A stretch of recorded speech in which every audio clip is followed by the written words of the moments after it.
You're sleeping beside me tonight then. The mafia boss kissed her before everyone. Bennett Crow moved through the ballroom like a man who had already won. Sains.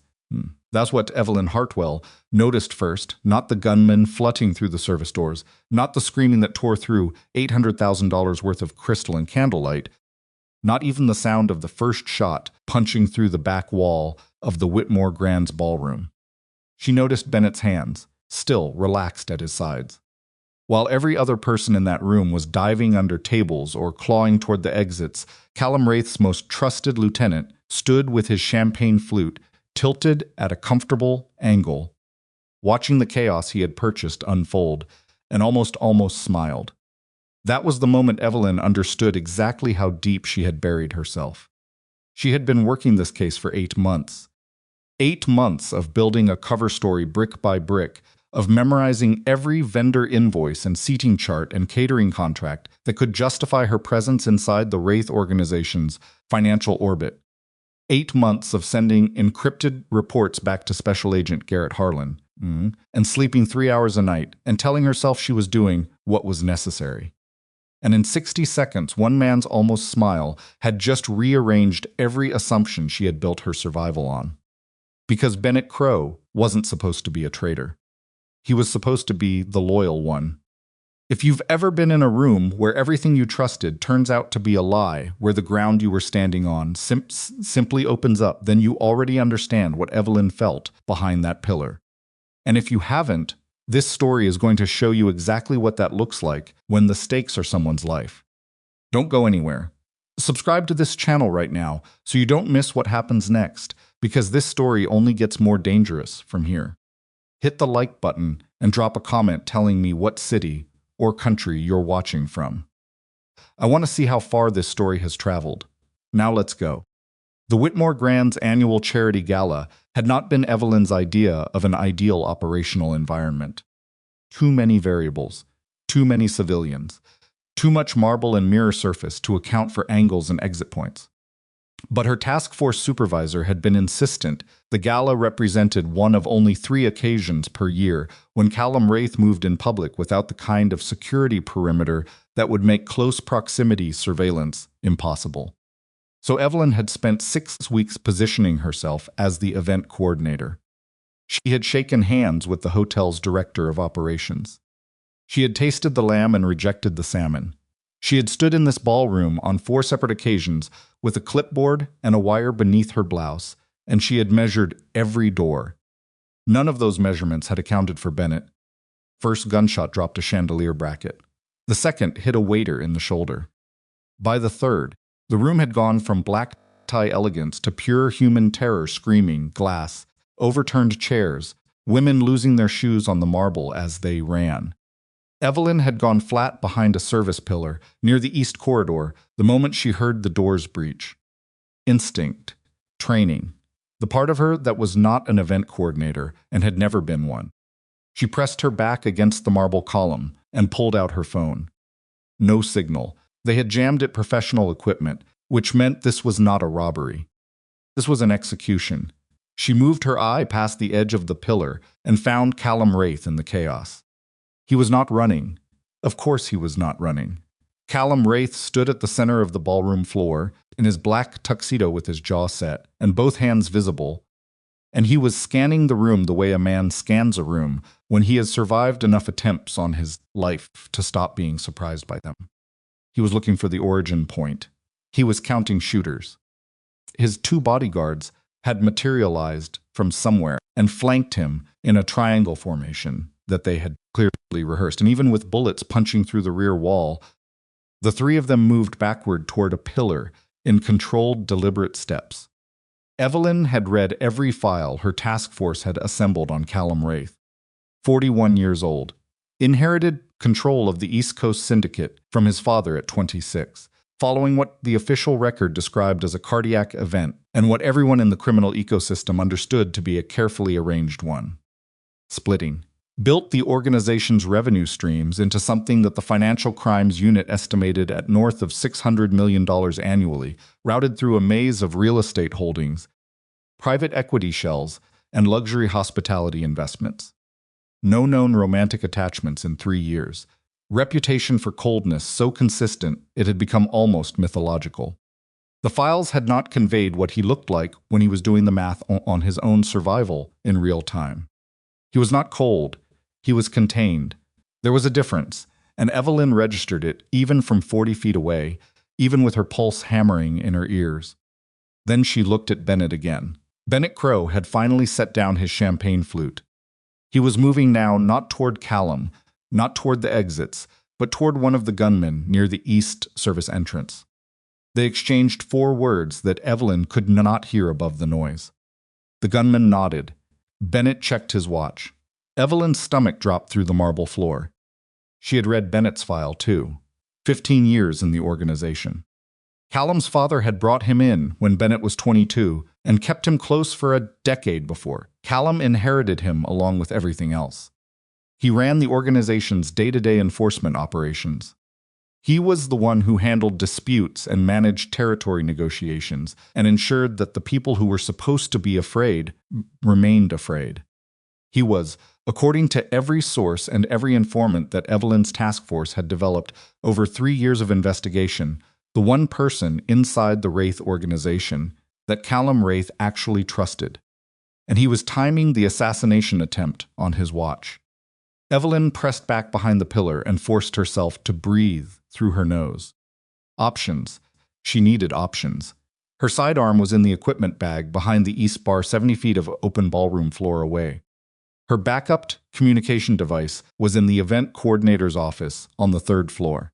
She had her phone with no signal. She had her phone, a folded seating chart in her jacket pocket, and the knowledge that a man who had just watched his lieutenant arrange his murder was currently 30 feet away and getting closer. The bodyguards saw the shooter in the balcony first. One of them took the bullet that had been meant for Callum's chest. He went down hard, and the second bodyguard shoved Callum sideways behind a toppled table, and for approximately 4 seconds, Callum Wraith was on the floor of the Whitmore Grand Ballroom, with a dead man's blood on his tuxedo jacket and his empire collapsing around him. Evelyn made a decision she had not planned to make. She moved, not toward the exit, toward him. She crossed 17 feet of open floor in a low sprint, staying behind the chaos of overturned furniture and pant guests, and she came around the far side of the table where Callum was pressed flat with his surviving bodyguard. She was already low when she got there, and the bodyguard had a weapon up and pointed at her face before she finished moving. "Wait," she said. 1 word. Instinct again. Callum looked at her from the floor. His eyes were gray. She had not known that from the photographs. The files had described him as light-eyed, but hadn't specified. They were gray and completely unnervingly focused.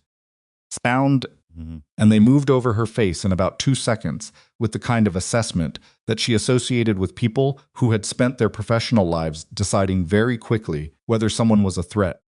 "You're the coordinator," he said. Not a question. "Shooter in the balcony," she said. "Northeast corner. And your lieutenant just coordinated a handoff with the team at the east entrance." Something shifted behind those gray eyes. Not surprise. Something colder than surprise. "Bennett," he said. I watched him. He's been standing still since the doors breached. He's timing this. Callum held her gaze for 1 more second. Then he looked at his bodyguard and said something in a tone so low she couldn't catch the words. The bodyguard moved. Callum moved. Evelyn, with no better options and no exit that wasn't covered, moved with them. They got out through a kitchen corridor before the east team reached the main floor. The police arrived 12 minutes after the first shot. Evelyn knew because she counted. 12 minutes was long enough for a professional team to complete an execution and dissolve into the city. They hadn't completed the execution, which meant they were either regrouping or they had already identified that the target had moved. Either option was bad. She was in a narrow corridor off the hotel's lower kitchen level with Callum Wraith and 1 bodyguard and the specific understanding that she had just made herself part of something she had been assigned to observe from a professional distance. "You need to leave," she told him. "They'll clear the building." "I know how police clear buildings," he said, and there was no contempt in it, just statement of fact. Then you know you have maybe 4 minutes before they reach this level. He was looking at her again. That assessment look. It did something uncomfortable to her concentration. You moved toward me, he said. Not toward the exit. I was blocked. No. You were 17 feet from a service exit when you changed direction. I saw you. Evelyn said nothing. Federal? He asked. She considered a denial, calculated the probability that it would hold. Decided it was close to 0. You need to leave, she said again instead. From above them, they could hear the controlled commotion of police working through the building, level by level boots on marble, the crackle of radios, voices issuing procedural instructions. Callum's bodyguard came back from the far end of the corridor and exchanged a look with his boss that Evelyn could not fully read. The east stairwell is compromised, the bodyguard said. They have men on the loading dock. Bennett's men or police. The bodyguard's tone suggested he wasn't certain which, and that uncertainty was itself a piece of information. Callum turned back to Evelyn. He looked at her the way someone looks at a problem they have already half solved. How thoroughly has your cover been documented? He asked. Thoroughly enough. Is there a photograph of you in any federal database that would surface in a basics identity check? She understood immediately where this was going, and every professional instinct she had developed over 9 years trained the word no into her mouth. But the boots above them were getting closer, and through the gap under the corridor door, she could see the blue-white strobe of police lights beginning to paint the kitchen windows. My cover identity is clean, she said, which was not an answer to his question, and they both knew it. Then here's what's about to happen, Callum said. His voice had the quality of someone describing a weather pattern. Matter of fact, no negotiation, not particularly cruel about it. When those doors open, you are going to be standing next to me. You are going to be upset because you have just survived something genuinely terrifying, and you are very good at performing calm under pressure, which means you are going to have to work against your instincts to perform distress instead. You are going to be wearing this. He took his jacket off. Set it over her shoulders in one motion. And you are my fiancé, he said. Evelyn Wraith. We have been engaged for 3 months. You were coordinating this event as a personal favor to the hotel director, who is a mutual acquaintance.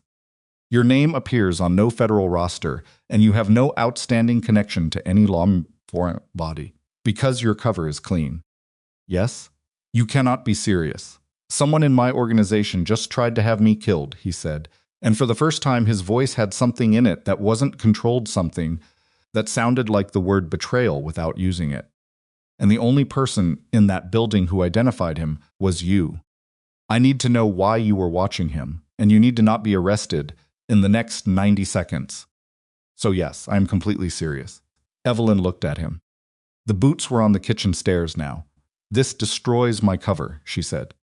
Your cover was already destroyed the moment you crossed that floor toward me instead of away from me. He wasn't wrong. She hated that he wasn't wrong.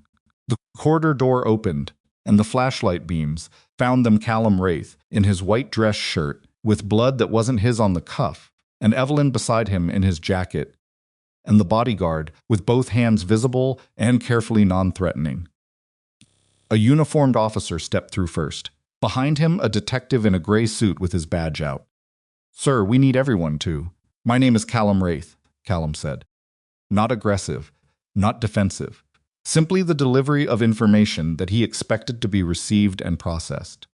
My fiancée and I were separated from our security during the incident. She has had a significant shock, and I would like to get her upstairs and away from. We need to speak with all witnesses before anyone leaves the building, the detective said. Of course, Callum looked at Evelyn. Looked at her the way she would think about later. That someone looks at a person they have known for years, familiar, certain, with a specific kind of weight behind it that had no business being manufactured on 30 seconds' notice. Are you all right? He asked her. And because Evelyn Hartwell was a federal agent who had spent 8 months a false identity and had just watched her entire operational framework get dismantled in 12 minutes, and because she was standing in a basement corridor with a mafia boss and 2 police officers and absolutely no good options remaining to her, she did the only professional thing available. She leaned into him, Just slightly. Just enough. The detective's eyes tracked the movement. "She's all right, Callum," told the detective. Then very quietly, to Evelyn, "There will be press upstairs. Cameras. My men will be watching." She understood the implication. The detective was moving them toward the stairs. Other officers were coming through the far door. The building was filling with uniforms and noise, and the procedural mechanics of an active crime scene. And Evelyn was in the middle of it in Callum Wraith's jacket, with her entire undercover identity in ruins around her feet. In the lobby, with cameras and reporters and police tape and hotel staff and stunned gala guests wrapped in emergency blankets, Callum pulled her close with one hand at the small of her back, turned her toward him, and kissed her. It was not a gentle kiss. It was not a tentative one. It was the kind of kiss that reads from 15 feet away as something real, a man holding the woman he loves in a moment of genuine relief, and Evelyn stood inside it for 3 full seconds with her professional composure welded into place while the cameras recorded every frame of it. When he pulled back, she looked at him.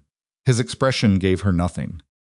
But his jaw was tight in a way it hadn't been before, and his eyes, those gray, assessing, relentless eyes, held something that might have been apology if she'd had more time to identify it. "My men needed to see that," he said quietly, his mouth near her ear. Evelyn looked past his shoulder at the lobby, at the reporters crowding against the police tape, at the uniformed officers with their notebooks out, at the surviving gala guests in their ruined formal wear, and at 3 men in dark suits near the hotel's main entrance who were watching Callum, with an expression she recognized from 9 years of learning to read rooms. They were his, and they were watching her. "I know," she said. Cover identity, 8 months of careful construction, her operational integrity, her professional standing, her exit strategy, all of it was ash. And Callum Wraith's hand was still at the small of her back, and the cameras were still rolling. And somewhere above them, in the ruined ballroom, Bennett Crow was almost certainly already composing his explanation for what had gone wrong tonight. Evelyn breathed. She had survived tonight. That was the only fact that mattered right now. Everything else the case. Harlan. The task force. What came next was a problem for the woman she would have to figure out how to be by morning. The detective from the basement corridor appeared at her elbow with a notepad and a professionally neutral expression. "Ms. Wraith," he said, "whenever you're ready." She looked at Callum one more time. His face gave her nothing useful. His hand dropped from her back. "Course," Evelyn said, and she began to lie. The detective's name was Ruiz, and he was good at his job. Evelyn recognized it within the first 3 minutes of the interview, the way he let silence do the work. The way he asked the same question from 3 different angles without appearing to repeat himself. The way his pen moved even when she wasn't saying anything worth writing down. He had set them up in the hotel manager's office on the 2nd floor, and he had separated them immediately, which was standard procedure, and also the first real test of the fiction she and Callum had constructed in a basement corridor, with 90 seconds to spare. She sat across from Ruiz, with her hands folded in her lap, and Callum's jacket still around her shoulders, and told him a story. The engagement had been 3 months. They had met 18 months ago through a mutual contact in the hospitality industry. She had been coordinating events for the Whitmore Grand for 2 years. Tonight, she had been managing the gala setup from 6 in the afternoon. When the shooting started, she had been near the east corridor checking a seating issue, and she had hidden behind a pillar, and then Callum's security team had found her and moved her to a safer location. She had been frightened. It had been traumatic. She was holding together because she had learned to hold together under pressure, which was, she said, with a small self-deprecating almost smile, something you developed when you spent your professional life managing other people's crises. Ruiz listened, wrote, "Let the silent your fiancé," he said. "Mr. Wraith." How would you characterize his reaction when the shooting started? "He was calm," she said. "He's a calm person. Were you surprised by that?" "Grateful for it." "Uh-huh." Ruiz looked at his notepad. "The 2 of you were on opposite sides of the room when the incident began. We'd been separated. It's a large event, and his security team located you in the east corridor." "That's right. Not the west corridor. Not an exit point. The east corridor, which is he flipped a page, approximately equidistant from the point of initial entry used by the shooters. I wasn't tracking geography at that point, she said. I was tracking the sound of gunfire.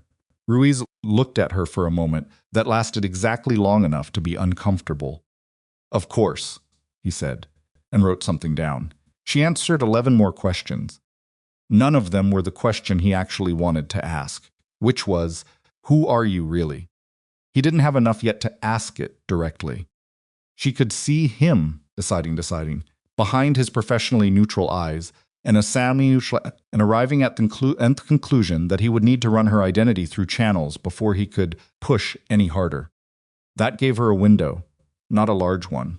When Ruiz finally let her go, a uniformed officer walked her back to the lobby, where Callum was already waiting. He was standing near the main entrance with his one remaining bodyguard, a broad, quiet man named Dex, that Evelyn had seen in surveillance photographs, and he was on his phone, and his face when she came through the door was entirely, completely neutral. He ended the call. Ready? Yes, she said. They walked out of the Whitmore Grand into the Manhattan night, with cameras tracking them from behind the police tape. And Callum's hand found the small of her back again with the specific automatic quality of a man who had made a decision and was not going to second-guess it in public.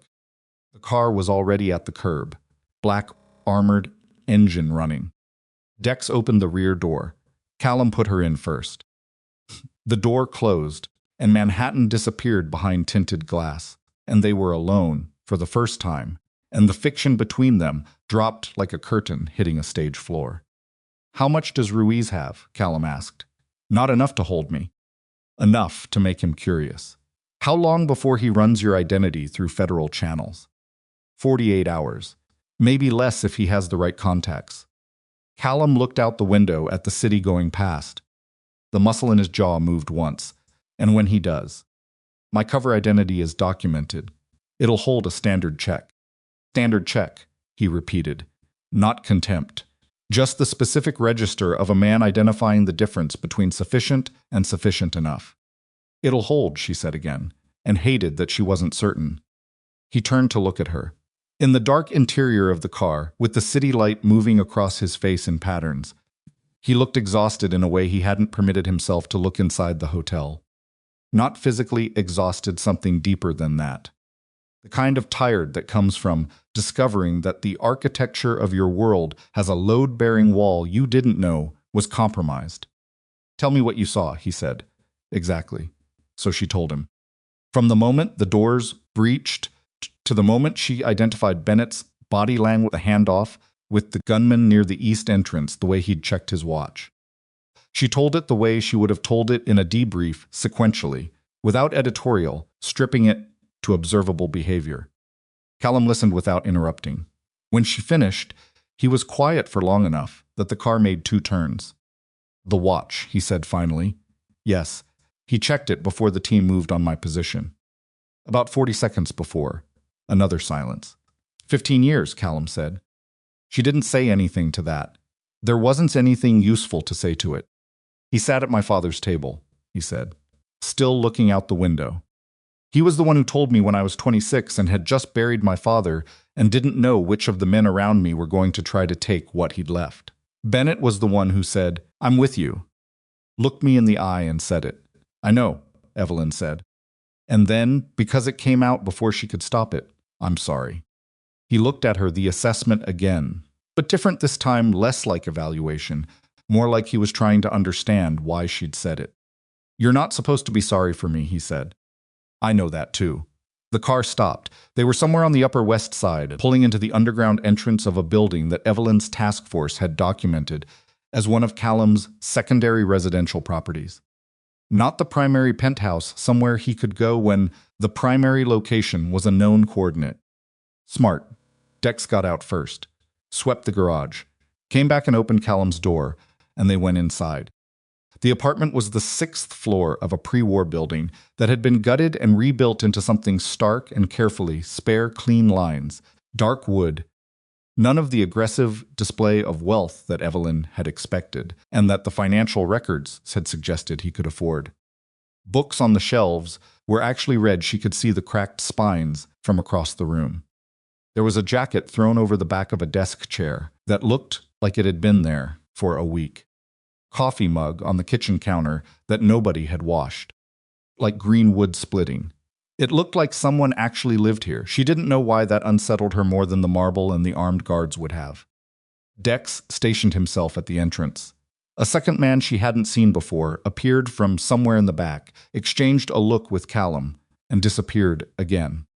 The apartment had the quality of a place that had been secured before they arrived. Someone had been here, checking windows, angles, exit point. Callum went to the kitchen, opened a cabinet, took out a bottle of bourbon that was 3/4 empty and 2 glasses, and set them on the counter, and looked at her. "Sit down," he said. "I'm fine standing." "I didn't ask how you were," he said. "Sit down." She sat at the kitchen table. He poured 2 fingers into each glass and brought them over and sat across from her, and for a moment neither of them spoke. The glass sat in front of Evelyn. She looked at it, picked it up and drank, because her hands were beginning to do the thing they did. After an operation went sideways, the fine tremor that started in her fingers and worked its way up her forearms. If she didn't give her nervous system something to process. The bourbon was good. Of course it was. "You've been inside the organization," Callum said. "Financially. That's your operational focus." It wasn't a question, but she answered it anyway. "Yes." "For how long?" 8 months at the operational level. 3 years on the broader investigation. He absorbed that. Drank, set his glass down. "Then you know about the offshore structures," he said. "Some of them." "How much is some?" "Enough to understand that someone has been redirecting funds from at least 4 of the secondary accounts over the past 36 months. She watched his face. "Someone with access to the routing architecture and the authorization credentials for the accounts." "Bennett controls the financial operations," Callum said. His voice was flat now, deliberate. "He has since my father set the structure up." "I know. How much?" "Based on what I've been able to reconstruct." She paused. Not for effect. Because the number was genuinely large enough that saying it plainly required a half-second of preparation. Approximately $40 million. Over 3 years. The kitchen was very quiet. Callum looked at her, across the table with his bourbon glass in his hand, and his face doing nothing at all, and that nothing was somehow more alarming than anger would have been. "He's been stealing from me for 3 years, he said. "Yes. While I trusted him with every financial operation I run." "Yes. While I defended him in rooms full of men who questioned his judgment." "Callum," he said. Not loud. Just precise. A door closing. "Give me a moment." She gave him the moment. He stood up from the table and walked to the window and stood with his back to her, looking at whatever Manhattan looked like from this angle at this hour. His shoulders were very straight. His hands were at his sides. She could see the tension in wood splitting. She could see the tension in the back of his neck, the specific physical geography of a man keeping himself together through sheer structural will. She had underestimated him when she built her operational profile. She could see that now. The task force had profiled him as essentially cold efficient, calculating, effectless. A man who had never been seen to lose control in any documented context. They had called that coldness. They had been wrong. It wasn't coldness at all. It was load-bearing discipline, the kind that takes years to construct and costs something real, every day to maintain. He turned back from the window. "The evidence," he said. "The financial records. What do you have, and where is it?" "The raw data is on a secured server that only I can access. I have partial documentation that I can physically retrieve. But the complete evidentiary picture would require access to systems that she stopped. Recalibrated. There's a meeting tomorrow night. Bennett has been arranging it for 2 weeks. He's gathering representatives from 4 other families. He's going to argue that you've been compromised by bringing a federal operative into your inner circle. He doesn't know you're federal yet. He will. Give it 12 hours. But you were already watching him. Before tonight, before any of this. I was building a financial case. His activities were a thread in a larger picture. And now, she looked at him steadily. Now they're the whole picture." Callum came back to the table. He didn't sit. He stood with one hand on the back of the chair and looked down at her, and the kitchen light made the planes of his face sharp and the gray of his eyes unreadable. "If you had access to the system at that meeting," he said, "the central terminal Bennett uses to run the commission sessions, I could display the complete financial record in real time, in front of every representative he's trying to recruit. You'd be walking into a room full of people who want you dead. I'd be walking into a room full of people who want you dead. My status in there is," she searched for the word, "contingent on yours." Something moved across his face.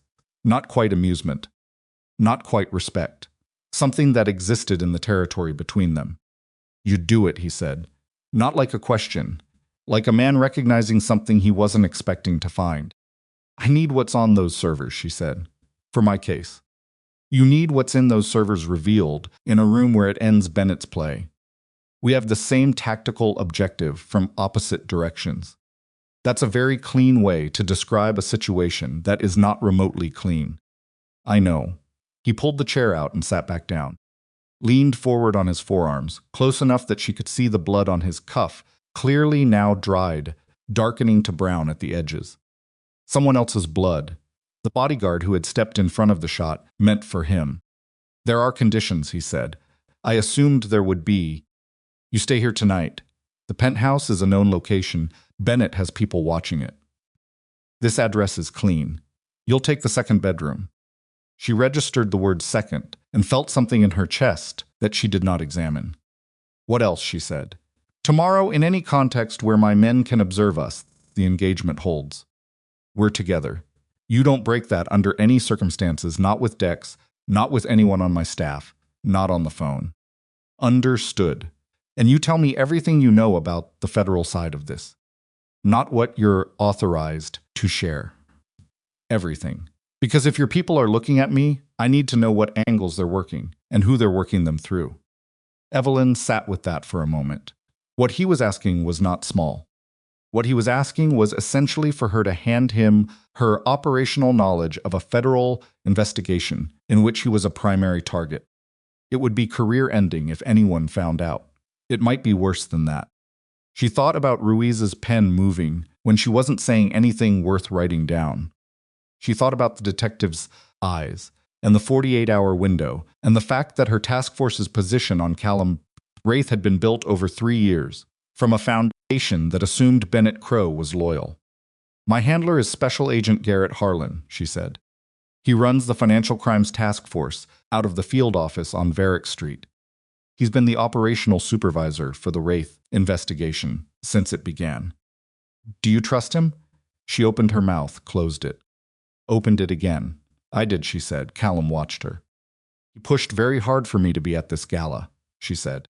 "He wanted me in position specifically tonight.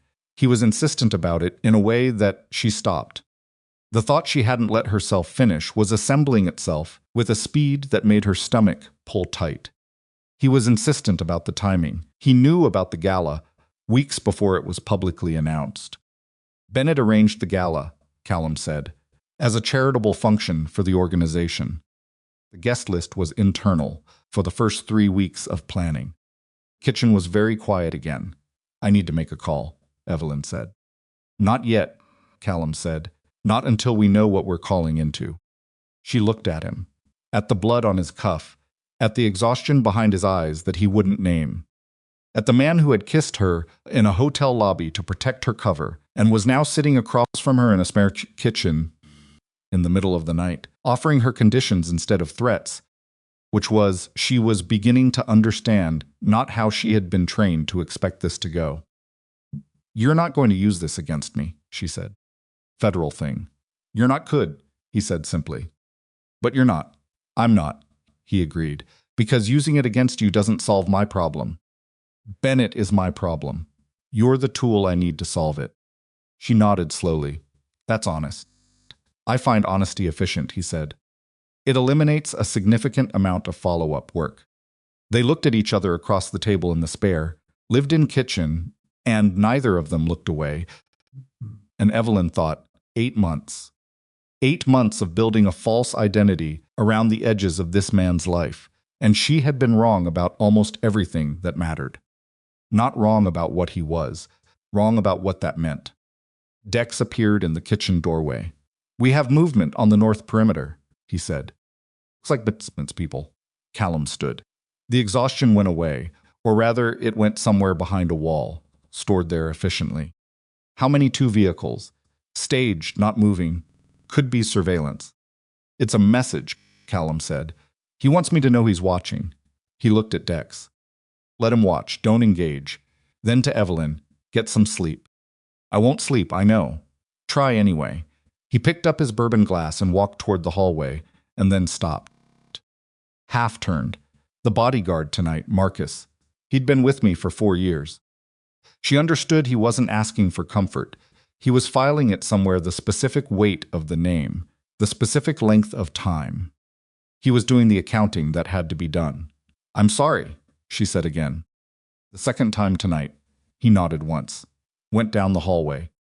Evelyn sat at the kitchen table and listened to Manhattan outside the windows, the low, continuous sound of it, traffic and distance, and the city's indifferent machinery, and she let the events of the night run through her mind in sequence. A sound like green wood splitting, looking for the things she'd missed, the angles she hadn't worked, the assumptions she'd carried into the Whitmore Grand that had not come back out with her. Her phone buzzed. Signal had been restored. Or they were in range of a different tower. Either way, signal. The text was from Harlan's number. 3 words. "Get out now." She stared at the screen. Her training said, "Contact established, respond, extract." Her training said, "Your handler has priority authority over your operational decisions." Her training said a great many things that had been constructed on a foundation of assumption about who Garrett Harlan was and where his loyalties were pointed. She typed, "Status report." 3 dots appeared, a pause that lasted long enough to feel deliberate. Then, "Operation is burned. Wraith is finished. Walk away from this tonight, and I can pull you clean. Wait any longer, and I can't protect you." Evelyn read it twice. Her handler had just told her that Callum Wraith was finished. Not under investigation. Not a target. Finished. A word that meant something specific in the operational vocabulary she and Harlan had developed over 3 years. It meant the decision had already been made by someone. She set the phone on the table and looked at it. Harlan had pushed hard to get her to this gala. The gala that Bennett had arranged. The gala where Bennett had orchestrated an assassination attempt that Harlan had apparently had advance knowledge sufficient to tell her, right now, at midnight, that Callum Wraith was already finished. The knowledge moved through her like cold water. She picked up the phone and walked down the hallway to the room, where she could see light, still showing under the door, and knocked once. "Come in," Callum said. He was at a desk in the corner, working through something on a laptop, and he looked up when she pushed the door open and stood in the frame. She held up the phone, let him read the screen from across the room. He stood up slowly, came to her, took the phone. "Read it. Read it again." His face when he looked up was perfectly contained and perfectly furious in the way that things are furious when the motion is too large to have a physical expression. "How much do you know about Harlan's financials?" he said. "Not much. He's not," she stopped. "He's not a subject of my investigation. He's not supposed to be, but you could find out." She looked at him, at the phone in his hand, at the specific shape of the thing that was assembling itself between them. In this hallway, the case she had built on one set of assumptions, and the case she was going to have to build on an entirely different set. "Yes," she said, "I could find out." Callum looked at the phone one more time. Then he put it in his pocket. "Hey," she started. "They can track it," he said. "We'll get you another one." He looked at her with those gray, assessing eyes, and this time what she saw in them was not calculation or distance, but something that looked, against all operational probability, like the very beginning of trust. "You showed me that message," he said. "You didn't have to." "No," she agreed. "I didn't." Why? She thought about it. She gave him the honest answer, which was the only kind she had left at this point. "Because I think my handler is dirty," she said. "And that means everything I've built this case on for 3 years might be pointed in the wrong direction. And you're the only person in this city right now who has a reason to help me figure out which direction that is." Callum Wraith stood in the hallway of a safe house he wasn't supposed to need, with a federal agent he wasn't supposed to trust. A phone that had just told him both of their futures were being managed by someone who wanted neither of them to have one. Sleep, he said again. In 4 hours, we start over from the beginning. She went to the second bedroom, lay down on top of the covers in her clothes, stared at the ceiling while Manhattan ran its quiet, indifferent noise outside the window. Her phone was gone. Her cover was gone. Her handler was compromised. And in the morning, she was going to have to call Garrett Harlan directly and ask him to his face how deep the corruption went, and listen to his voice. A sound no, because she was good at knowing whether the man she had trusted for 3 years had been selling her to the same people she had been investigating. She did not sleep. But somewhere around 4 in the morning, she heard Callum's footsteps in the hallway, the measured, deliberate pace of a man doing a security check of his own apartment because he didn't entirely trust even the men he trusted. And something about the sound of it, the very human, unglamorous reality of it, made the ceiling feel slightly less like it was pressing down. Closed her eyes. Outside, Bennett's car sat in the dark on the north perimeter, watching a building full of people who were already, each of them, past the point of any clean return. She was already awake when Callum knocked. 4 hours and 11 minutes after she had closed her eyes, the knock came, 2 knocks. Measured, not urgent. The sound of a man who had decided that urgency was a resource to be conserved. Evelyn was sitting up on top of the covers, with her back against the headboard and her jacket folded across her knees, and she had been awake for most of those 4 hours, running the numbers in her head the way she always ran numbers when something fundamental had shifted underneath her. "Coffee's on," Callum said through the door. 5 minutes, she said. She heard him walk back down the hallway, and she sat there for another 30 seconds doing the thing she had trained herself to do at the start of every operational day, locating the exact boundaries of what she knew versus what she was. Assuming and making sure she was not confusing the two. What she knew, Harlan had sent a text at 12:17 in the morning telling her to walk away. Harlan had used the word finished in a way that indicated prior knowledge of an outcome that hadn't been determined yet. Harlan had insisted on placing her at a gala that Bennett Crowe had arranged, on a timeline that Bennett Crowe had controlled. What she was assuming, that this meant Harlan was compromised. She held the assumption up and looked at it from every angle she could find, trying to break it, trying to locate the interpretation that made it innocent. Because 9 years of fieldwork had taught her that the most dangerous thing an agent could do was fall in love with a theory before the evidence was complete. She could not break it. She put her jacket on and went to the kitchen. Callum was at the counter with 2 mugs, and a laptop open and a legal pad covered in handwriting that she could see from across the room was organized into columns. He had changed out of his tuxedo dark shirt, now no jacket. The kind of clothes a man puts on when he has accepted that the night has become morning and pretense is no longer useful. He looked like he had slept approximately as much as she had, which was to say not at all, and unlike his men, he made no effort to perform otherwise. He pushed a mug toward her without looking up from the legal pad. She took it, drank. It was black and strong enough to be borderline hostile, which under the circumstances was exactly what she needed. "I've been going through the timeline," he said. "The gala was announced publicly 6 weeks ago. The internal planning started 10 weeks ago. Bennett controlled the vendor selections, the security arrangements, and the guest list through his operations staff. Who on your staff knew the internal timeline? 12 people. Maybe 14 if you count peripheral administrative contacts." He finally looked up. "Harlan pushed you to be there 3 weeks before the public announcement." "Yes, which means his source was inside the internal planning process. Or Bennett contacted him directly," she said. Callum looked at her. "They knew each other," she said. "Not a guess." The pieces were connecting themselves with the particular cold efficiency of a conclusion that had been building for months without her permission. "I need to see the financial records I've been building. The raw data. I need access to the secure server." "Where is it?" "Federal building on Varick Street." "Can't walk in there." "Can you access it remotely?" not from any device that connects to a traceable network. They'll have flags on my credentials by now. Harlan will have made sure of that if he's trying to burn my access. Dex appeared in the kitchen doorway. He had the specific quality of a man who had been awake all night, because being awake all night was simply part of the operational requirement, and he carried it without complaint or drama. The vehicles on the north perimeter pulled out at 04:30, he said. Replaced by a single car, different plates. Still Bennett's, Callum said. Most likely. Running the plates now. Don't. Callum shook his head. If he knows we made the car, we lose the visibility on when he moves. Dex nodded, disappeared again. Evelyn watched this exchange, the economy of it, the way Callum's operational thinking worked, the absence of wasted motion or language.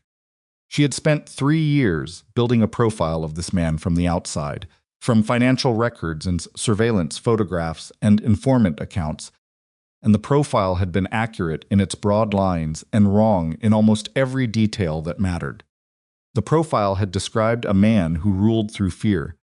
What she was watching was a man who ruled through clarity, who understood systems and their failure points, who anticipated rather than reacted, who had the specific kind of intelligence that is less about being smart and more about being honest about what you know and what you don't.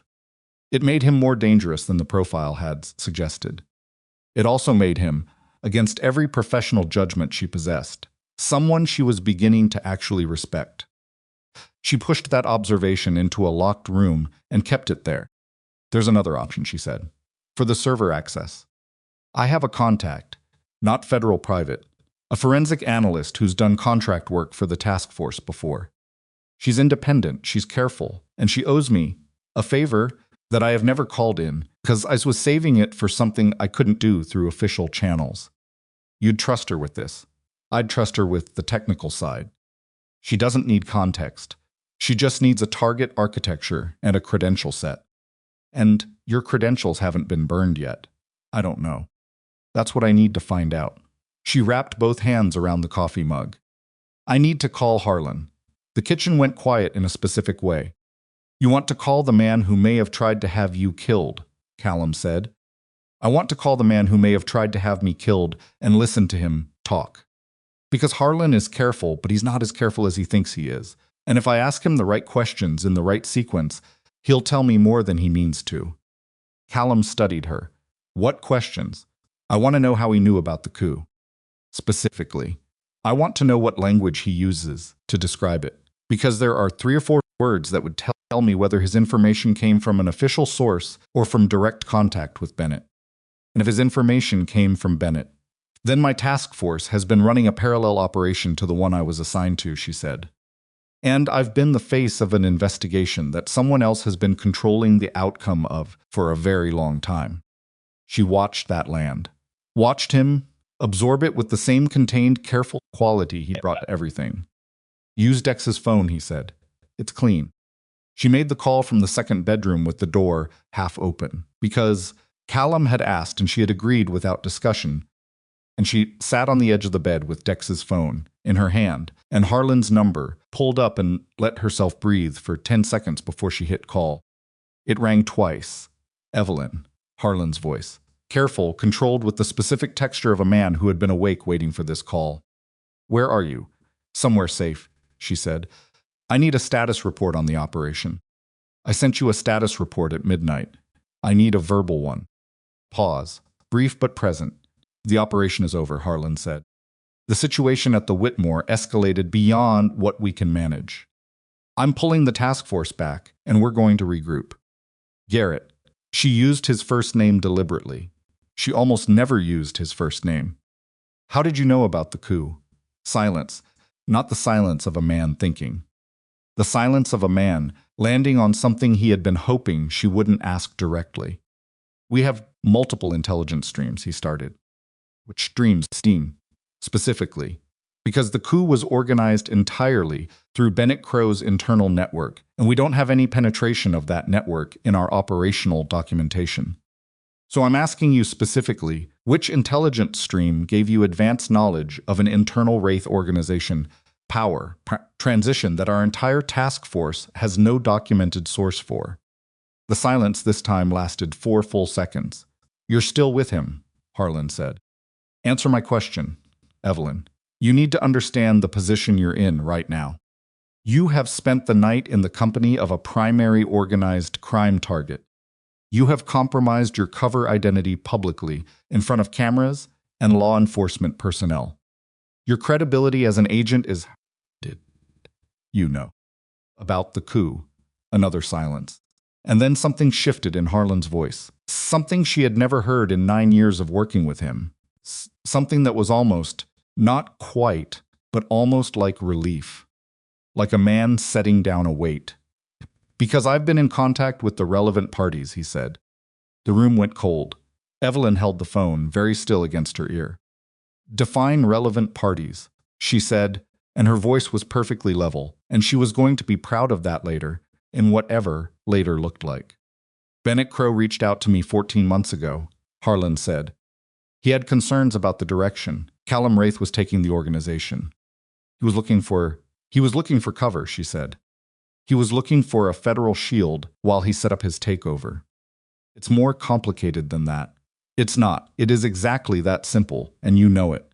She could feel the anger trying to climb up through her chest, and she put her hand flat on her sternum and pushed it back down.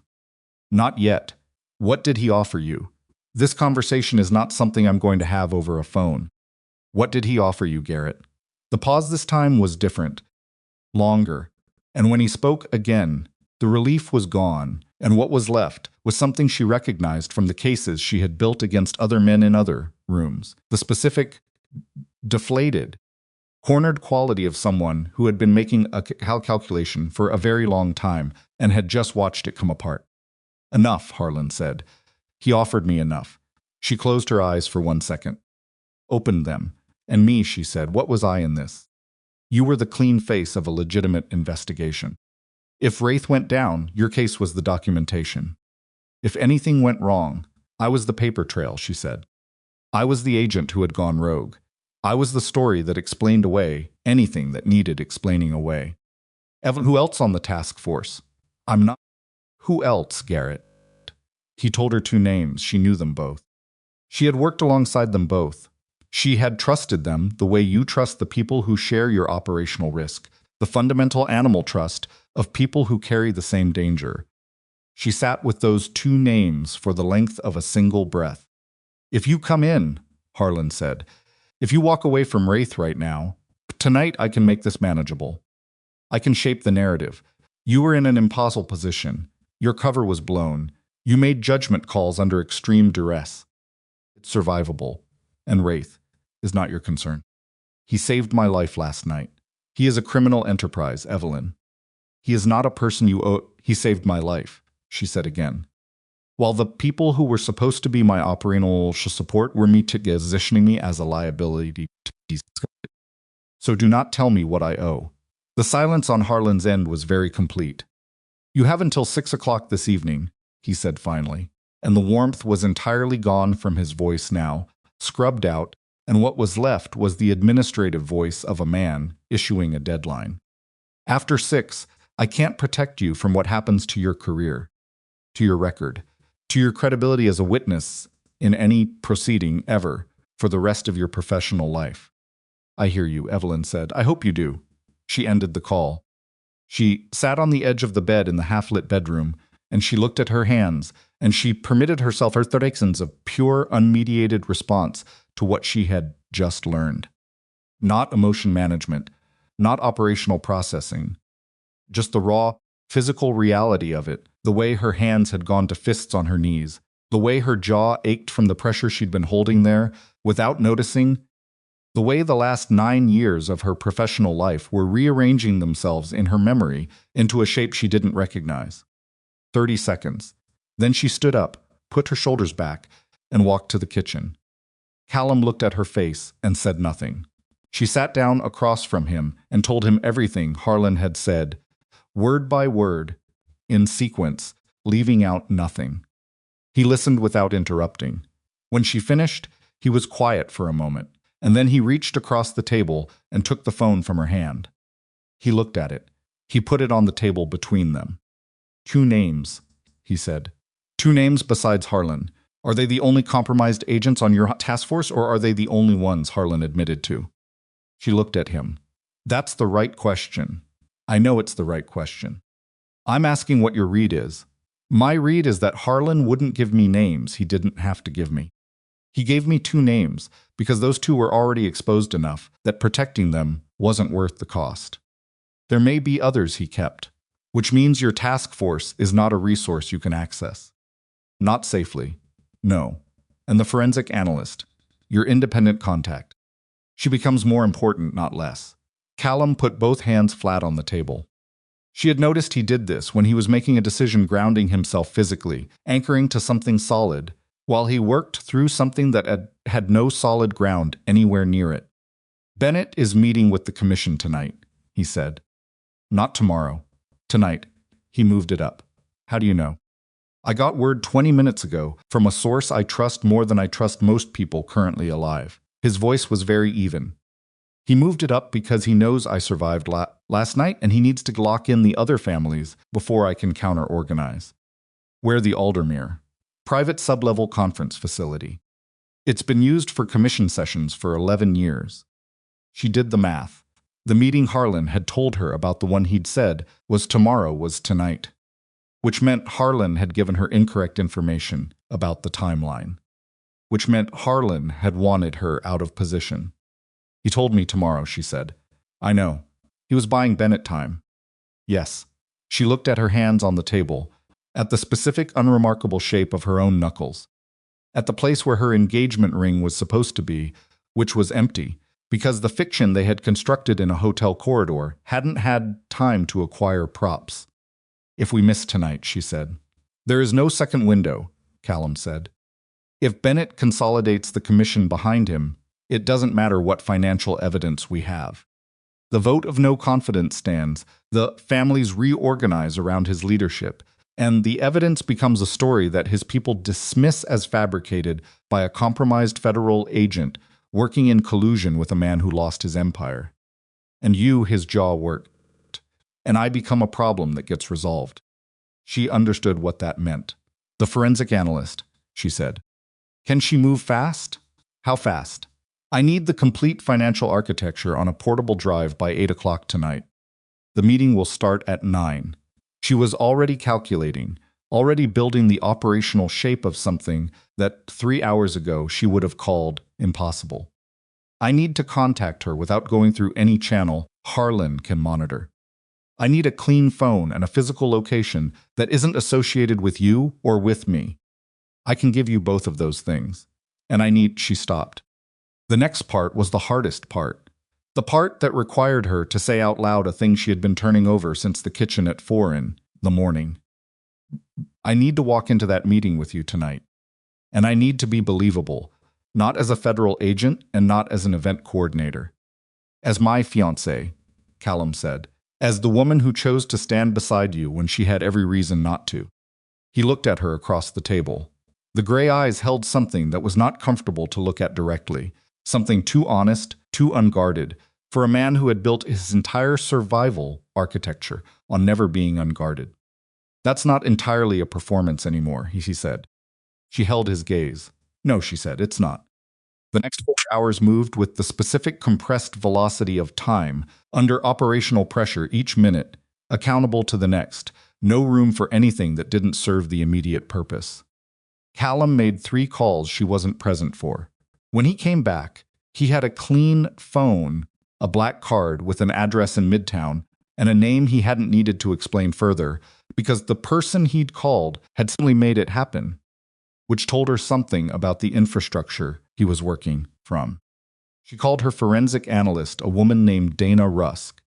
A sound like green wood splitting, who Evelyn had met 6 years ago on a financial fraud case, and who had the specific quality of someone who understood that the work was more important than the institutional framework around it. From the clean phone, from a coffee shop 2 blocks from the safe house, while Dex sat across from her reading a newspaper he wasn't reading. Dana picked up on the second ring. Tell me you're not calling to collect, Dana said. I'm calling to collect, Evelyn said, a pause. How bad? I need complete financial architecture on a federal server that I have legitimate credentials for, but may not be able to access cleanly, because my access may have been flagged by someone inside the operation. May have been. I'll know when you try. Timeline. Drive in my hand by 8 p.m. Dana was quiet for exactly 5 seconds. If the credentials are flagged, I'll need a back-channel approach. That takes longer, whatever you need to do. And if the server has additional security layers we don't know about, then we adapt. Evelyn looked across the coffee shop at Dex's carefully neutral face. Dana, I need this. I know, Dana said. I've been waiting for you to call this in for 2 years. I always figured it'd be something like this. She didn't sound bothered by it. She sounded, if anything, like a woman who had been adequately prepared. Send me the credential architecture. I'll start the access attempt in the next 30 minutes. Thank you. Don't thank me until I tell you what I find. Call ended. Evelyn sent the credentials from the clean phone and sat with her coffee and did not drink it. By 11 in the morning, they were back at the safe house, and Callum had spread the legal pad across the kitchen table and was walking her through the Aldermare's layout from memory, the access points, the security positions, the specific architecture of the commission, and where Bennett would be positioned relative to the central terminal. She noticed he drew from memory without hesitation. Every measurement, every angle. He had been in that room many times. The terminal has a port on the north side, he said. USB-C. Bennett uses it to display financial data to the commission during formal sessions. And you have access to the room. I have access to the building. Whether Bennett has had the security codes changed since last night is a different question. Can you find out? I have someone on the facility staff. I'll know by 6. She nodded. Added it to the sequence she was building in her head, the precise order of operations, the cascade of contingencies, the places where the plan depended on variables she couldn't control and would have to respond to in real time. There's something you should know, Callum said. Says it the way people say things they have been deciding whether to say with a specific weight, a deliberate placement. She waited. 2 of the families Bennett is bringing to the table tonight have standing grievances against me, he said. DeLuca out of Philadelphia, and the Marin Group from Chicago. Bennett has been cultivating those relationships for at least a year. If he's moved the meeting up, it's because he's confident he has their vote. What are the grievances? Territory. Both of them have been pushing into distribution channels that historically belonged to my organization. I've been holding the line, which means I've been the obstacle between them and expansion they want. So they have material reason to support Bennett's play independent of anything he's promised them. Yes, which means the financial evidence has to be overwhelming. Not just compelling, overwhelming. It has to be the kind of thing that makes supporting Bennett a direct threat to their own financial security. If $40 million in stolen funds, documented with account numbers and transfer records and timestamped transactions, doesn't accomplish that, it will, she said. If Dana gets me what I need, it will. Callum looked at her for a moment. Then he went back to the legal pad, and she went back to the sequence in her head, and the kitchen was quiet with the specific quality of 2 people working in parallel toward the same point. At 1 in the afternoon, Dex came in from a perimeter check and said, "The car on the north side is gone." Callum looked up. Replaced? No, just gone. They looked at each other, she and Callum, across the kitchen table, and the same calculation ran through both of them simultaneously, and it was not a comfortable one. Bennett had been watching the building. Bennett had pulled the watch. "He's not trying to locate us anymore," Callum said. "He already knows where we are," she said. Dex said, "or he's moved to the next phase, and surveillance is no longer the priority." Kitchen went very quiet. Then Callum's phone rang, not the clean phone, the one he'd had since last night, and he looked at the screen, and something crossed his face that she had not seen before. Something that was not quite alarm and not quite dread, but existed in the territory between them. He answered, listened for 11 seconds, said nothing, ended the call. He set the phone on the table. "My source at the Aldermare," he said. His voice was completely level. "Bennett changed the security codes this morning. All of them. And he's added external security personnel, not organization men. Outside contractors. How many? At least 12. She absorbed that. 12 outside contractors meant Bennett had resources she hadn't accounted for, contacts outside the Wraith organization infrastructure, a parallel network that he had been building while everyone was watching the network they expected him to be using. He's been planning this for longer than we thought, she said. Yes, the $40 million. Capitalize something, Callum said. He's been building toward this for longer than 3 years. The theft funded the infrastructure. She looked at the legal pad, at the layout of the Aldermere that Callum had drawn from memory, at its access points in the security positions and the central terminal on the north side with its USB-C port, and at all the specific, careful planning that had just become significantly more complicated. We can't get in through any of the standard's access points, she said. Not with changed codes and outside contractors. No. Which means we need a different entry vector. Yes. Do you have one? Callum was quiet for a moment, the kind of quiet that meant he had one, and he didn't like it. There's a service level, he said. Sub-basement. Connects to the building's HVAC and utility infrastructure. It's accessed from the parking structure on the adjacent block. He paused. Bennett won't have thought to secure it, because it's never been used as an access point. It requires someone to know the building well enough to know it exists. And you know it exists. My father built the Aldermere, Callum said, in 9,987, before it was ever a commission facility. He built it and he sold it, and he retained one set of architectural drawings that no one else has ever seen. He looked at her steadily. I've known about the service level since I was 19 years old. She held that. The specific weight of it, the building his father had built, the drawings no one else had, the 19-year-old who had memorized like the architecture of his own future. Show me, she said. He reached into the inside pocket of his jacket and laid a folded sheet of paper on the table, not a printout, not a sketch, but an actual architectural drawing on aged paper, dense with penciled measurements and notations in a handwriting that was not Callum's. She looked at the service level, looked at the access point in the parking structure, looked at the route from the sub-basement to the conference facility. It's a tight corridor, she said. 30 meters, maybe. But it connects directly to the utility room adjacent to the conference level. From the utility room, there's an access panel to the service corridor behind the main conference wall. Behind the terminal. She looked up at him. Behind the terminal, she said. Yes. So we come in behind the screen. Yes. She looked back at the drawing. The service corridor. At the access panel. At the position of the terminal relative to the wall. She understood why he didn't like it. It was tight. It was a one-way entry with no clean exit if something went wrong. A sound like green wood splitting. It required them to be already inside the room's infrastructure before the meeting, which meant arriving early and waiting in a service corridor behind a wall while Bennett's men set up on the other side. It was not a plan with graceful contingencies.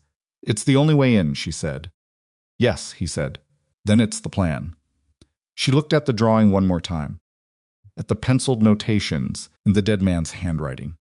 At the building his father had built, and that had become, in the intervening decades, the place where the organization his father had left him would either survive tonight or not survive at all.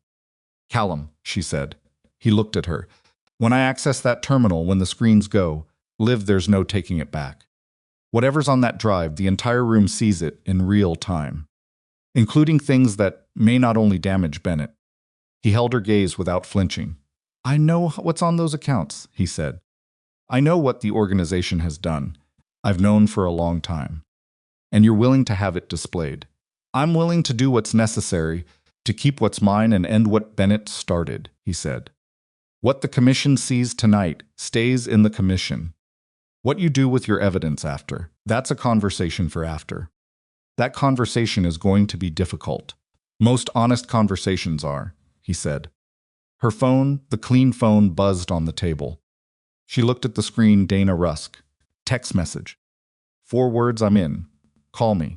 She picked up the phone. Met Callum's eyes. She's in the server, she said. Something shifted in his face, not relief. Exactly.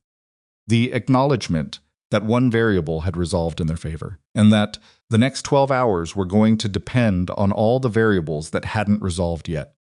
"Make the call," he said. She dialed. Dana answered. "Tell me," Evelyn said. "I'm in the server," Dana said. "Your credentials were flagged. Like you said. I used the back channel. Took longer." A pause, Evelyn. "There's more here than you sent me looking for." "What kind of more?" "Financial records you haven't seen. Tagged with a separate access credential, not yours. Not anyone on your task force documentation." Another pause. A longer one. "The tag belongs to a federal account. Senior level. Not Harlan." Evelyn's hand tightened on the phone. "Whose account?" "The account ID resolves to someone in the Organized Crime Division," Dana said. "Not field level. This is someone in Washington." Kitchen went very cold. Callum was watching her face. "Name," Evelyn said. Dana said a name, and Evelyn stood in a midtown kitchen with a clean phone against her ear and felt the floor shift underneath her in a way that had nothing to do with the building and everything to do with the specific nauseating sensation of understanding how deep you thing goes when you finally see its bottom.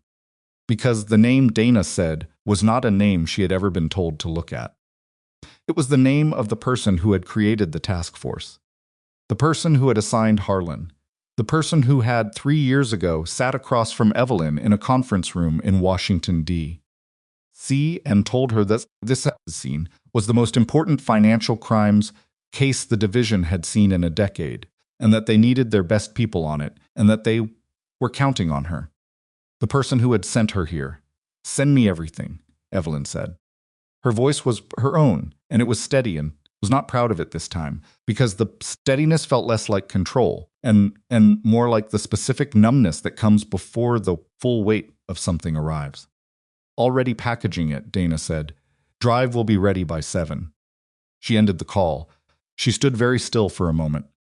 Then she set the phone on the table and told Callum the name. He stared at her. "The person who built the investigation," he said. Not a question, making sure he'd heard correctly. "Yes." "The person who sent you here." "Yes." "Which means this was never an investigation," he said. "No," she said. "It was a management operation. Someone at a senior federal level has been managing the outcome of the Wraith organization's internal power structure for at least 3 years. Probably longer. Harlan was the field-level instrument. I was the documentation, and Bennett was the chosen successor," Callum said. She looked at him. "Someone in Washington decided they wanted Bennett running this organization instead of me," he said. "And they spent 3 years building the infrastructure to make that happen. The financial investigation wasn't going to take me down in court." His voice was very even, which meant what it always meant with him, that the thing underneath was very large. It was going to be used after the coup, to justify whatever came next. The legal pad sat between them on the table. The architectural drawing sat beside it. And underneath all of it, the specific, irreducible fact that the people who had sent Evelyn Hartwell into this operation had never intended for her to come out of it carrying the outcome she'd been told she was carrying. She had been an instrument in a plan she had never been allowed to see. And in 6 hours, she was going to walk into a sub-basement corridor with the man she had been sent to help destroy, and she was going to need every piece of herself she still had access to, because tonight there was no federal backup, no task force support, no institutional protection of any kind. There was Dana Rusk's drive. There was Callum Wraith's father's architectural drawing. There was a service corridor behind a wall. And there was the specific, irreversible fact that Evelyn had crossed a line somewhere in the last 18 hours that meant she could not reconstruct the person she had been when she walked into the Whitmore Grand, and was going to have to figure out, in the hours remaining before 9 o'clock, who she was prepared to be instead. The drive arrived at 7:14.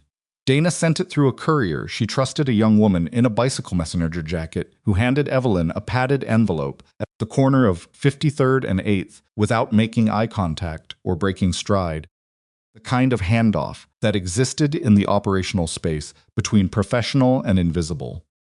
Evelyn stood on the sidewalk with the envelope in her hand and the clean phone in her jacket pocket, and the city moving around her with its complete indifference. And she allowed herself 4 seconds to feel the weight of the thing before she walked back to the car. where Dex was waiting. She opened the envelope in the back seat. The drive was small, black, unmarked. Dana had taped a single strip of paper to it, with 4 words in her careful handwriting, everything. Be careful. Go. Evelyn closed her hand around it. We're ready, she said. Dex pulled out into traffic without a word. They changed at the safe house in under 20 minutes. Callum had arranged clothing. She did not ask how. She had stopped asking how he arranged things, because the answer was always the same, which was that he had infrastructure she couldn't fully see, and people who moved when he said move, without needing the complete picture. What mattered was that the dress was right, deep crimson, floor length, structured enough to move in without restriction. She stood in front of the bathroom mirror and looked at the woman in it. For a moment, looked at the set of her jaw, the darkness under her eyes from no sleep, the way the dress made her look like someone who belonged in a commission room, and she did not recognize her particularly, and decided that was fine. She was not trying to be recognizable tonight. She was trying to be believed. When she came out, Callum was in the hallway in a black suit that had been pressed while she changed, and he looked at her with that gray-eyed assessment, and for once the assessment didn't feel like evaluation.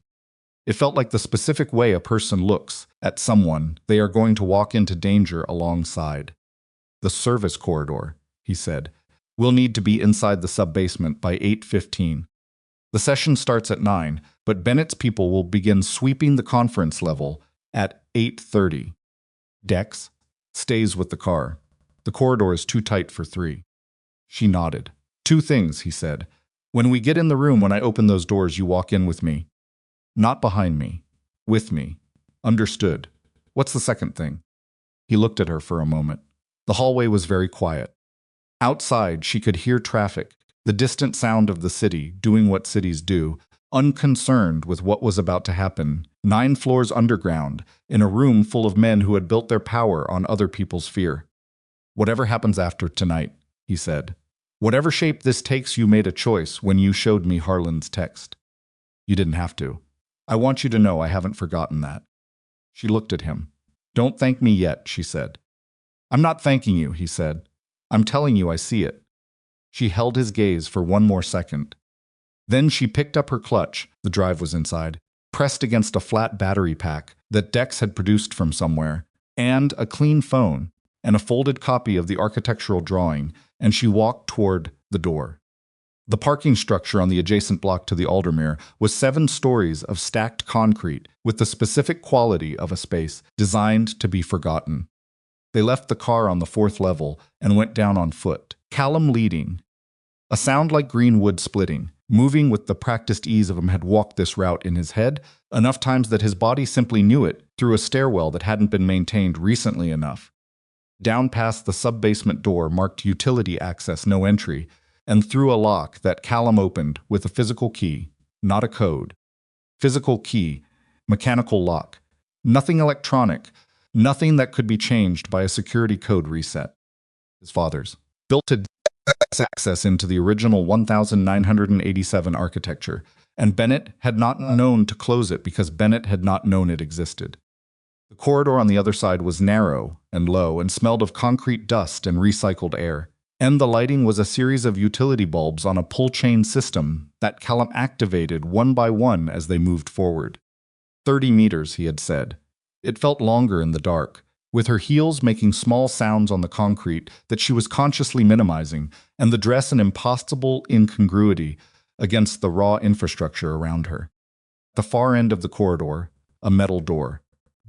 Beyond it, the sound of movement muffled, directionally vague, but present. Bennett's outside contractors, setting up the conference level. Callum stopped, turned to look at her, put his hand flat against the metal door and pressed, testing. The door didn't move. He checked the architectural drawing by the light of his phone, traced the line of the service corridor, found the access panel notation 6 meters back along the right wall. They went back 6 meters. The access panel was exactly where the drawing said it was a Reese metal square flush with the concrete, secured by 2 bolts that had not been turned in a very long time. Callum took a tool from his jacket pocket. She had not known it was there, did not ask, and worked the bolts, and the sound was excruciating in the confined space. A dry, metallic protest that seemed enormous and was probably on the other side of the wall, inaudible under the noise of setup activity. Panel opened. Beyond it, a service corridor, narrower still, a meter wide, maybe less, and at the far end, a faint line of light around the edges of another panel, the back wall of the conference facility, directly behind the central terminal. Callum looked at her. She nodded. They went in. They waited 41 minutes in that service corridor. 41 minutes standing in a space barely wide enough to turn around in, with the sounds of the commission session set up, filtering through the wall in pieces voices she couldn't fully resolve, the sound of chairs on a hard floor, equipment being placed, a brief exchange in a language she didn't identify. Callum stood with his back against the wall and his eyes closed, and his breathing deliberately slow and even. And she stood 18 inches from him with the clutch pressed against her stomach and the drive inside it, and she listened. Her feet hurt. The heels had been the wrong call, and she had known it when she put them on and made the call anyway, because they were the right visual choice, and now she was paying for the right visual choice 41 minutes into standing on concrete. She shifted her weight once quietly, and Callum opened his eyes and looked at her. "How are you?" he said, barely a breath. "Fine," she said. Same volume. He looked at her feet, looked back at her face. Said nothing, but the corner of his mouth moved a way that wasn't quite humor and wasn't quite sympathy and existed somewhere between them. She wanted to tell him that she appreciated the almost smile, but this was not the moment.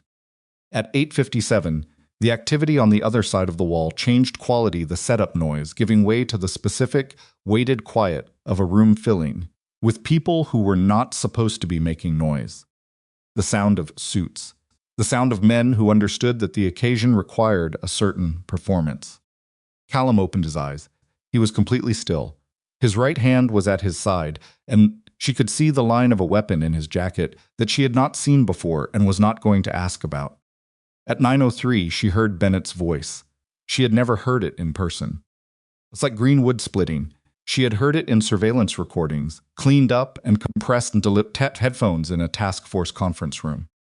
In person, through a wall, it was different, lower, more deliberate, with a specific quality of performance to it that she recognized as the sound of a man who had been waiting a very long time for this room. "Gentlemen," Bennett said, "thank you for coming on short notice. I'll make this efficient." The room was quiet. "Callum Wraith is compromised," Bennett said. "He allowed a federal agent into his personal circle. He has exposed the organization's operational security. And when I tried to address this with him directly, he responded with force." A pause. "He is no longer capable of leading this organization." A voice she didn't know. "You said federal. You're certain?" "Her credentials will resolve to a task force, operating under the Organized Crime Division," Bennett said. "I have confirmation from a source inside that office." Harlan. He was using Harlan in real time as supporting evidence in this room. She felt Callum's hand close briefly on her arm. She looked at him. He shook his head once. "Not yet. The financial concerns," another voice said. This one older, with a texture that suggested a man who had survived long enough to have heard many pitches in many rooms. "You indicated there were financial concerns as well. The organization's offshore accounts have been mismanaged," Bennett said. "I can document that Wraith has been redirecting funds." "That's interesting," Callum said. He said it through the wall. He said it at a normal conversational volume, and the effect was immediate and total. The conference room went silent, with the particular silence of people who have just heard something that should not be possible.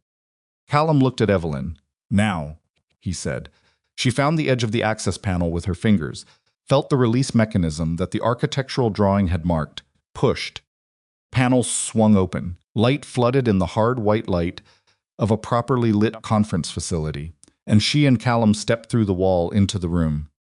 She registered the room in the way training taught you to register rooms, in one continuous scan, filed immediately. Black conference table, long 12 seats, 7 men seated, not counting Bennett. 2 were faces she recognized from surveillance photographs. DeLuca from Philadelphia, mid-50s, heavyset, with the specific stillness of a man who has not been surprised by anything in 20 years, and a man she identified as the Marin Group's Chicago representative, younger, sharp-faced, already on his feet. Bennett stood at the head of the table with a remote in his hand and a presentation half-loaded on the screens behind him, and his face, when Callum stepped through the wall, was something she would think about later, the specific, involuntary collapse of composure, the fraction of a second where the architecture of his certainty simply came apart. Then it reassembled. She watched it happen. 4 security men positioned around the room's perimeter outside contractors, just as the source had said, not organization men. They were already moving, already reorienting toward Callum, and their hands were going for weapons. "Don't," Callum said. He said it to the room, not to any one of them specifically, and the word carried the specific weight of a man who had been in rooms like this before, and understood exactly how much force was behind a single syllable when it was delivered correctly. Security men stopped. Not because they were afraid of him. They didn't know him well enough to be afraid of him yet. They stopped because the men at the table had not moved, and in a room full of people who commanded security men moved when their principals moved. DeLuca's eyes were tracking Callum with the slow, calibrating quality of a man running an assessment in real time. "You came through the wall," DeLuca said. "My father built this building," Callum said. He believed in keeping certain options available. He walked toward the table. Not fast, deliberate. The walk of a man who had already decided how this was going to go and was simply moving toward the conclusion. "Please sit down, everyone. We have some material to cover." "This is finished," Bennett said. His voice was controlled. "Just barely. You walked into my building," Callum said. "To my commission table, to address my organization. The only person in this room who isn't supposed to be here is you, Bennett, and we're going to spend the next several minutes explaining why." He looked at Evelyn. She moved to the terminal. One of the security men stepped toward her. A hand on her arm, not gentle, a grip, and she felt the fingers close, and she felt her own response to it, the specific physical calculation that 9 years of training had built into her, and she made a decision in half a second, not here. Not yet. Not the right moment to make this about her. "Let her work," Callum said. The security man looked at Bennett. Bennett was watching Evelyn with an expression that had moved past surprise and was assembling itself into something colder, something that recognized what was in her hand. "She's federal," Bennett said. "Whatever she's about to put on that terminal, gentlemen." Callum addressed the table without looking away from Bennett. "What she's about to show you is a financial record. Count numbers, transfer dates, amounts, beneficiary structures. All of it verifiable through the banking architecture you yourselves use." A pause. "The question you should be asking is not whether she's federal. The question is whose money moved and where it went." Evelyn inserted the drive. The terminal recognized it. She navigated by instinct. Dana had structured the files cleanly, organized for rapid deployment, no hunting necessary, and she opened the primary account display and pushed it to the room screens. The screens changed. Numbers. Account identifiers. Transfer records going back 37 months. The offshore structure that Bennett had built inside the organization's existing financial architecture, using the access that Callum's trust had given him. Routed through 4 shell layers and 3 jurisdictions to a set of accounts in Bennett Crow's name that existed in a private bank in the Cayman Islands, under an identity that had taken Dana Rusk 11 hours to pierce. $41,300,000. It was on every screen in the room simultaneously. The silence that followed had a physical quality. She could feel it pressing against her from all sides. DeLuca leaned forward. He put on glasses that he had taken from his breast pocket with the unhurried movement of a man who intended to read every number. He read. His face gave nothing away, but his jaw worked once slowly. The way a jaw works when a man is absorbing something that has a significant impact on his existing understanding of the world. "These accounts are in your name," DeLuca said to Bennett. "Not a question. They're fabricated," Bennett said. "She built this. She's been inside our financial architecture for 8 months. The transfer records have timestamps," said the older voice. The Chicago representative's second A trim man with white hair who hadn't spoken yet. The timestamps correspond to internal authorization codes. Those authorization codes are specific to the individual who initiated the transfer. He looked at Bennett. Your codes. This is a frame, Bennett said. He was loud now. The control was going. She has been inside this organization for 8 months building a case against all of us. She's a federal agent. She's been feeding information to... Show them the rest, Callum said. Quiet. Controlled. To Evelyn. She navigated to the second file set. The screens changed again. Communication records. Text and encrypted message threads between a contact identified in Bennett's phone archive as G.H. Garrett Harlan and Bennett's operational number, going back 16 months. The thread was not complete. Dana had pulled what she could access, but what existed was sufficient. Sufficient meaning Bennett discussing the timeline of the coup. Bennett receiving confirmation that federal intervention would be timed to support the transition. Bennett receiving, 4 days before the gala, a message that read, asset positioned. Proceed on schedule. The asset had been Evelyn. She had known this since the kitchen. Seeing it on the screen, in this room, was a different thing than knowing it. She kept her face entirely neutral and her hands steady on the terminal, and she did not let the rooms see what the screens were doing to her. DeLuca took his glasses off. He set them on the table in front of him, and he looked at Bennett with the specific expression of a man who has arrived at a conclusion he will not be revisiting. You had federal cover, DeLuca said. That's not. You had a federal agent positioned inside Wraith's operation to document justification for a transition. You arranged the hit to trigger the documentation. And you used the commission as your legitimizing body. The older man's voice was very flat. Without telling us any of this, I was managing the transition. You were managing us, said the Chicago man's representative. He stood up. He was not a physically imposing man, but the way he stood had its own weight. You brought federal entanglement into a commission session without disclosure.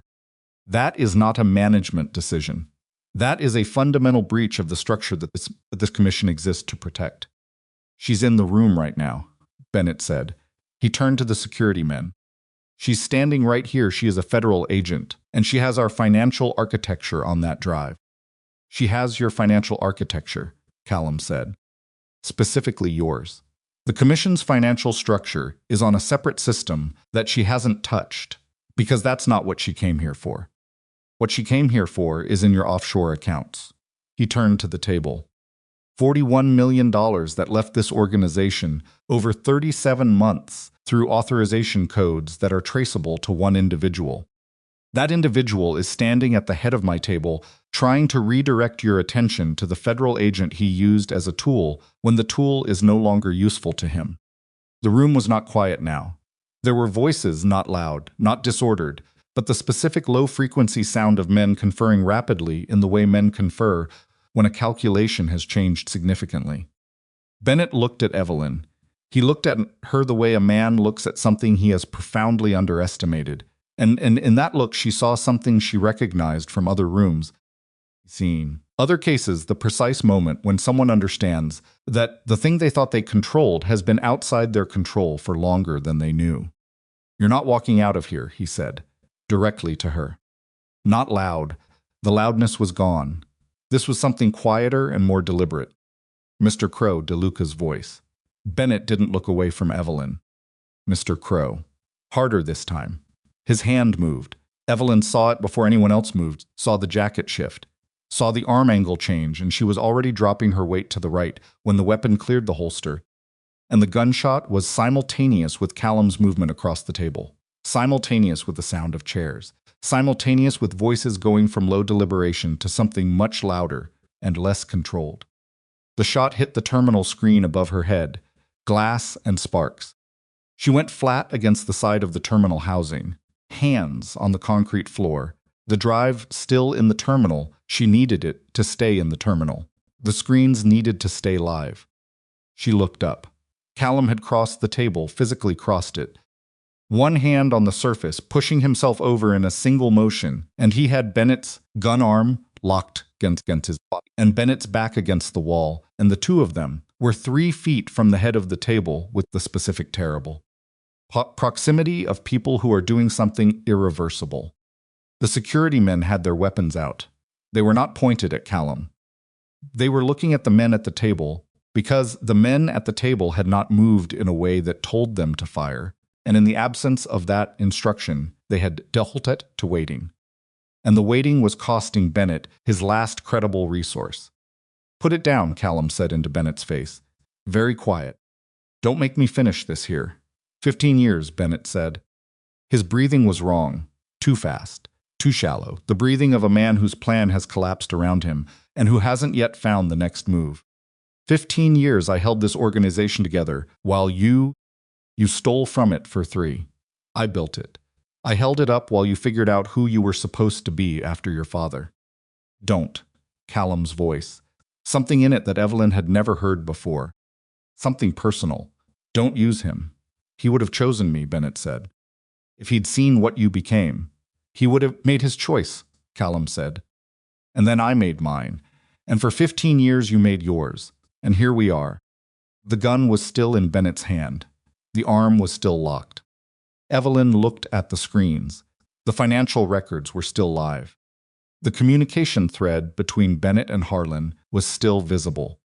Every man in that room had read what was there to read. She looked at DeLuca. DeLuca was looking at Callum. Not at the weapon, not at the security personnel.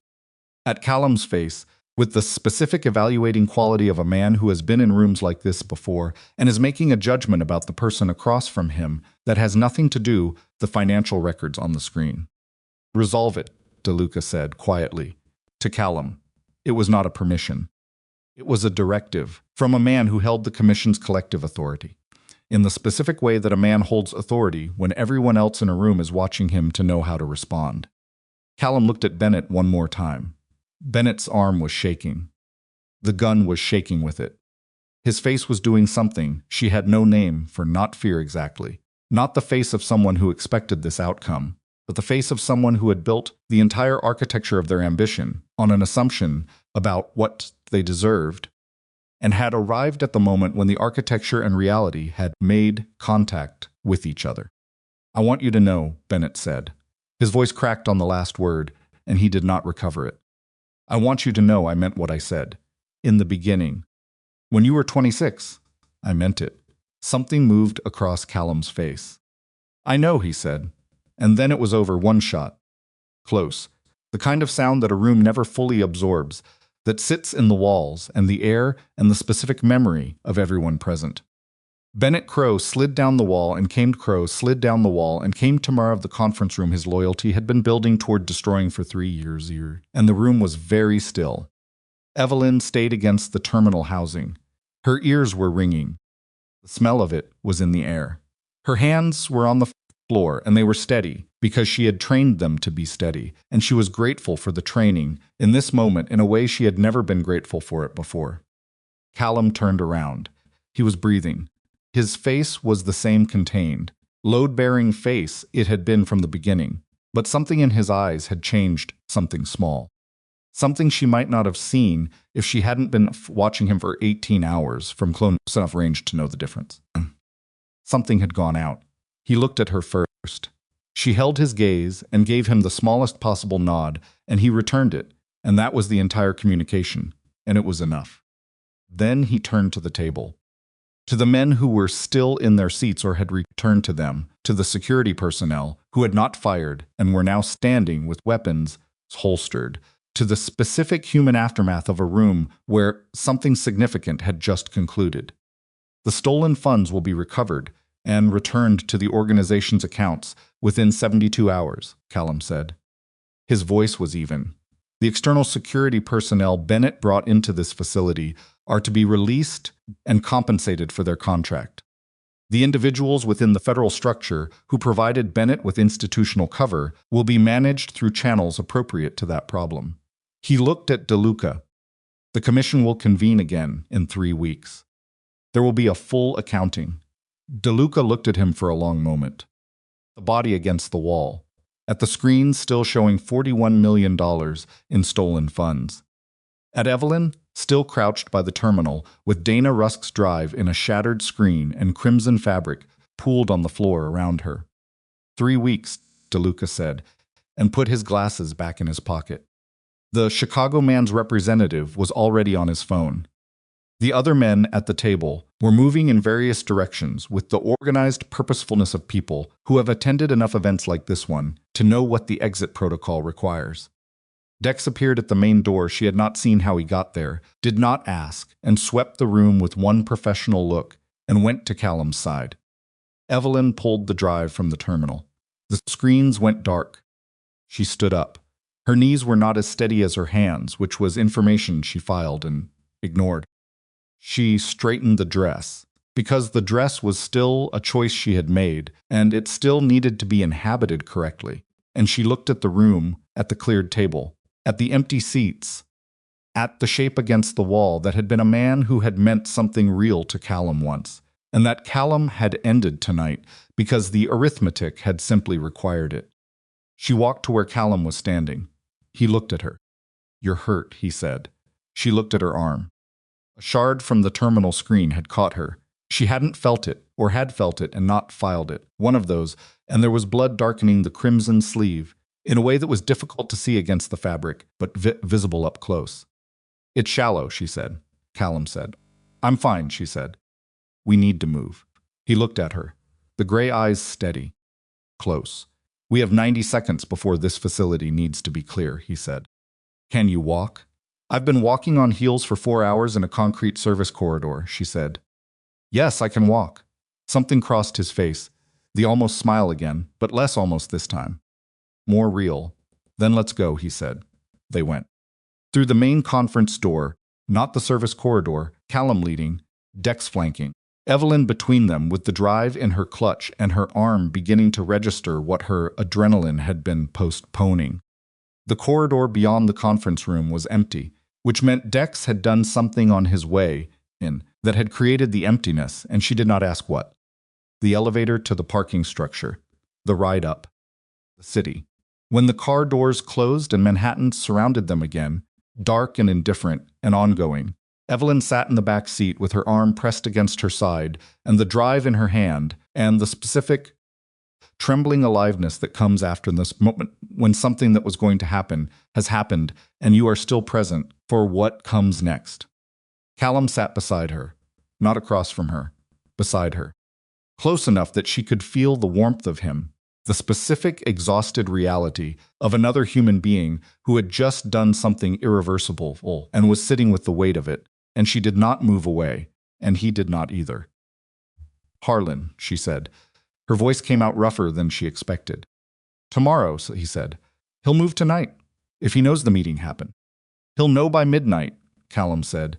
"We have people who will be certain of that." A pause. "But Harlan's next move is not the emergency. His next move is manageable. What's not manageable is if you don't let Dex look at that arm before it gets worse." She looked at her arm. The fabric was darker than it had been in the elevator. "Fine," she said. He echoed. And there was something in it, something that was not quite amusement and not quite relief, but existed in the specific territory of two people who have been through something extreme together and are discovering, on the other side, that the version of themselves that exists now is different from the version that went in. The city moved around the car. Somewhere above them, the commission was dispersing into the night. Somewhere in Washington, D.C., a name that Evelyn now knew, was sitting in a senior federal office, with no idea yet that the architecture of his management operation had just been displayed on a screen in a commission room to the people it was designed to deceive. Somewhere in a field office on Varick Street, Garrett Harlan was looking at his phone and waiting for news that would tell him which direction to run. And in the back of a moving car, Evelyn Hartwell held a drive that contained everything, and sat beside the man she had come to this city to help destroy, and felt the weight of everything she had traded and gained and lost and chosen, settling into its permanent shape around her. Dex drove. Manhattan scrolled past the windows, wet with the beginning of rain, lit from below the way cities are lit when they have no idea what has been decided tonight in their name. Her arm hurt. She was alive. Both things were true simultaneously, and for now, that was the whole of what she needed. Dex dressed the wound in the kitchen of the safe house. He did it with the practiced, unsentimental efficiency of someone who had done this kind of work many times before, cleaned it, assessed the depth, decided it didn't need stitches, but taped it closed with the specific care of someone who understood that when a wound properly closed in the field becomes a much larger problem. 3 days later, Evelyn sat on the kitchen counter with her sleeve pushed up and her jaw set, and she did not make a sound. Because the pain was manageable, and because making sound about manageable pain in front of men who had just watched their organization's lieutenant die on a conference room floor site felt like the wrong proportion of response. When Dex finished, he looked at her once with an expression that was not warm and not cold, but something in between, something like provisional acknowledgement, and then he gathered his materials and left the kitchen without a word. Callum had been at the table the entire time, not watching or not appearing to watch. His hands were flat on the table, and he was looking at a point, somewhere between the table surface and the middle distance, and she had seen enough of him by now to know that this was what thinking looked like on him when the thinking was not operational. When it was the other kind, she slid off the counter, pulled her sleeve down over the tape. He said 15 years, she said. Callum looked up. Bennett. He said 15 years. She sat across from him. He wasn't wrong about the time. No, Callum said. He wasn't wrong about the time. She looked at his hands on the table. At the dried line on his shirt cuff that was his own, she had seen him catch the terminal's edge when he crossed the table, a clean, shallow cut across the heel of his right hand that he had not mentioned and was not mentioning now.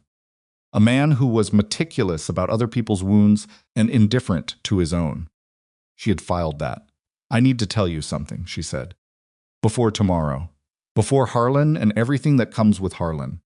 He waited. When I took this assignment, she said, I was told it was the most significant financial crimes case the division had seen in a decade. I was told that. She paused. Arranged the next part carefully, not because she was protecting herself. She was past protecting herself, but because she wanted it to be accurate. I believed I was doing legitimate work. For 8 months, I believed the case I was building was going to a legitimate outcome. I know that, Callum said. I'm not asking you to absolve me of it. I'm telling you because you should know the complete picture. Because everything I found in those 8 months, everything I reported back to Harlan, was used to build a justification for a transition that was going to happen regardless of what my evidence showed. My work was real. What it was used for wasn't. Your work found the 41 million, he said. Without that, we had nothing tonight. Your father's architectural drawing got us into the room. The drawing gets us in the room, he said. Your work is what ends the argument. He held her gaze. You're not the one who needs to account for this, Evelyn. She looked at him. At the specific, worn honesty of his face at 1 a.m, after the longest 18 hours of both their lives. And she thought, this is what he looks like when he's not performing anything. When there's no commission to address, no assessment to conduct, no room to command.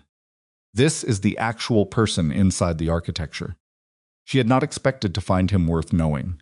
That was, perhaps, the most important thing she had been wrong about. Harlan will move by morning, she said. He knows the meeting happened. He'll know Bennett is gone. His calculation changes completely. He has no more operational cover, no protected federal shield. He becomes a man with documented communications, connecting him to a failed criminal coup, and the only play he has left is to get ahead of it. He'll try to reframe it, Callum said. Make himself the whistleblower. Claim he was running a deep cover operation against Bennett that went sideways. That's exactly what he'll do. And he has the institutional standing to make that narrative plausible to people who don't have Dana's files. Can Dana's files be made available to the right people? She thought about it. Not through official channels. Not through anything Harlan can intercept or discredit. She pressed her taped arm lightly against her side, feeling the pull of it. There's a journalist. I've never contacted her professionally. She's covered federal financial crime for 11 years, and she has a record of protecting sources and getting things right. She looked at Callum. If Dana's files go to her the complete record, including the Washington connection, it doesn't matter what narrative Harlan builds. The files are the counter-narrative. How long does that take? Days, maybe a week. But Harlan doesn't move fast when he's reframing. Reframing requires coordination, and coordination takes time. And every hour that passes is an hour his position deteriorates. She let out a breath. He'll try to contact me first. He'll try to give me one more chance to come in on his terms. And when you don't, then he tries to make the rogue agent narrative stick. And we deal with it. Callum was quiet for a moment. Outside the windows, the rain had become serious, a steady, dense sound against the glass that filled the apartment's silence in a way that made the silence feel inhabited rather than empty. There's something I need to do tomorrow morning, he said. Alone. I'd like you to stay here until I'm back. She looked at him. Marcus, he said, the bodyguard's name. The one who had taken the bullet at the Whitmore Grand. His family is in Queens. He had a daughter. She's 7. Evelyn said nothing. I don't send someone else, Callum said. That's not, he stopped. Started again. There are things in this life that you don't delegate. This is one of them. She looked at the table between them. At the legal pad, still covered in his handwriting from this morning. At the architectural drawing, folded and refolded until the creases had gone soft. At the evidence of all the planning that had preceded tonight, and the specific, irreducible human cost that the planning had not been able to prevent. I'll be here, she said. He nodded. They sat in the kitchen for another hour, without talking very much, and it was not an uncomfortable silence, which told her something about how far they had traveled from the basement corridor of the Whitmore Grand to this kitchen table. Somewhere in that distance, the specific quality of the space between them had changed. She did not examine it yet. There would be time. Harlan called at 6:47 in the morning. She was awake. She had slept 3 hours, real sleep, not the half-conscious cataloging of threats that for sleep in the field, but actual sleep, and she had been sitting at the kitchen table with coffee for 40 minutes when the clean phone rang. She answered. You were there, Harlan said. No greeting. No pretense of one. Yes, she said, Bennett is dead. A silence. She could hear him breathing on the other end, the specific, careful breathing of a man who is recalculating at speed, who is looking at a board that has changed completely and trying to find the position that preserves the most of what he built. Evelyn. His voice changed. The administrative quality went away, and what replaced it was something she had not heard from him before, something almost personal, almost direct. The voice of a man speaking, without the layer of professional management that usually mediated everything he said. I need you to understand what I'm dealing with. The people above me in this, the Washington connection, they are not going to accept an outcome where Bennett is gone and Wraith is still standing. They will come for him through every channel they have. And they have many channels. I know, she said. I can't protect you from that if you're standing next to him. You couldn't protect me from it when I was standing next to you either, she said. You positioned me as the expendable documentation of a transition you were managing. You told me I was building a legitimate case while you were routing my work to support a criminal coup. So let's not talk about what you can and can't protect me from. The silence this time was longer. What do you want? Harlan said. I want you to tell me the name of the person in Washington. Who built this? She said. Not the account identifier, I already have that. I want you to say the name. If you say the name, I have a first-person confirmation to attach to the documentary evidence, which means the journalist I'm giving Dana's files to has a source and a corroborating statement, which means the story holds against anything your Washington contact can throw at it. Another silence. Longer still, Richard Voss, Harlan said. Quietly, like a door closing. Deputy Director of the Organized Crime Division. He's been running this from the beginning. Bennett approached him 4 years ago. Voss saw an opportunity to place someone inside the Wraith organization who would be manageable, and he built the entire infrastructure around it. A pause. I came in 2 years later. He came to me. I want you to know I didn't seek this out. I know, she said. It doesn't change what it is. No, he said. It doesn't. She looked at the kitchen window. At the rain still moving across it, slower now, thinning toward morning. You're going to make a choice in the next few hours, she said. You can try to build the whistleblower narrative. You can try to get ahead of this institutionally and frame yourself as someone who was running a deep cover operation that got complicated. You might even make it partially stick." She paused. "Or you can call the Inspector General's office and ask to speak with someone outside Voss's authority structure. And you can say what you just said to me. And you can deal with what comes from that, which will be significant but survivable." That's a significant thing to ask. "You've been asked to do significant things before," she said. "Most of them were wrong. This one isn't." She ended the call. She set the phone on the table and finished her coffee, which had gone cold, and she sat with Harlan's choice in the quiet kitchen and let it be his to make. Callum came back at 10:15. He came in through the apartment door with his jacket damp from rain and the specific quality of a man who has just done something that required everything he had and is now running on reserve. He hung the jacket up, went to the kitchen, looked at the coffee and poured himself a cup without asking the state of it, cold but present, and sat across from her. "How was she?" Evelyn said. 7 years old, he said. She knew something was wrong before her mother said a word. Children know. He wrapped both hands around the mug. She asked me if her father was brave. I told her yes. Was that true? He stepped in front of a bullet that had my name on it, Callum said. Whatever else you want to call that, brave is accurate. He drank. Set the mug down.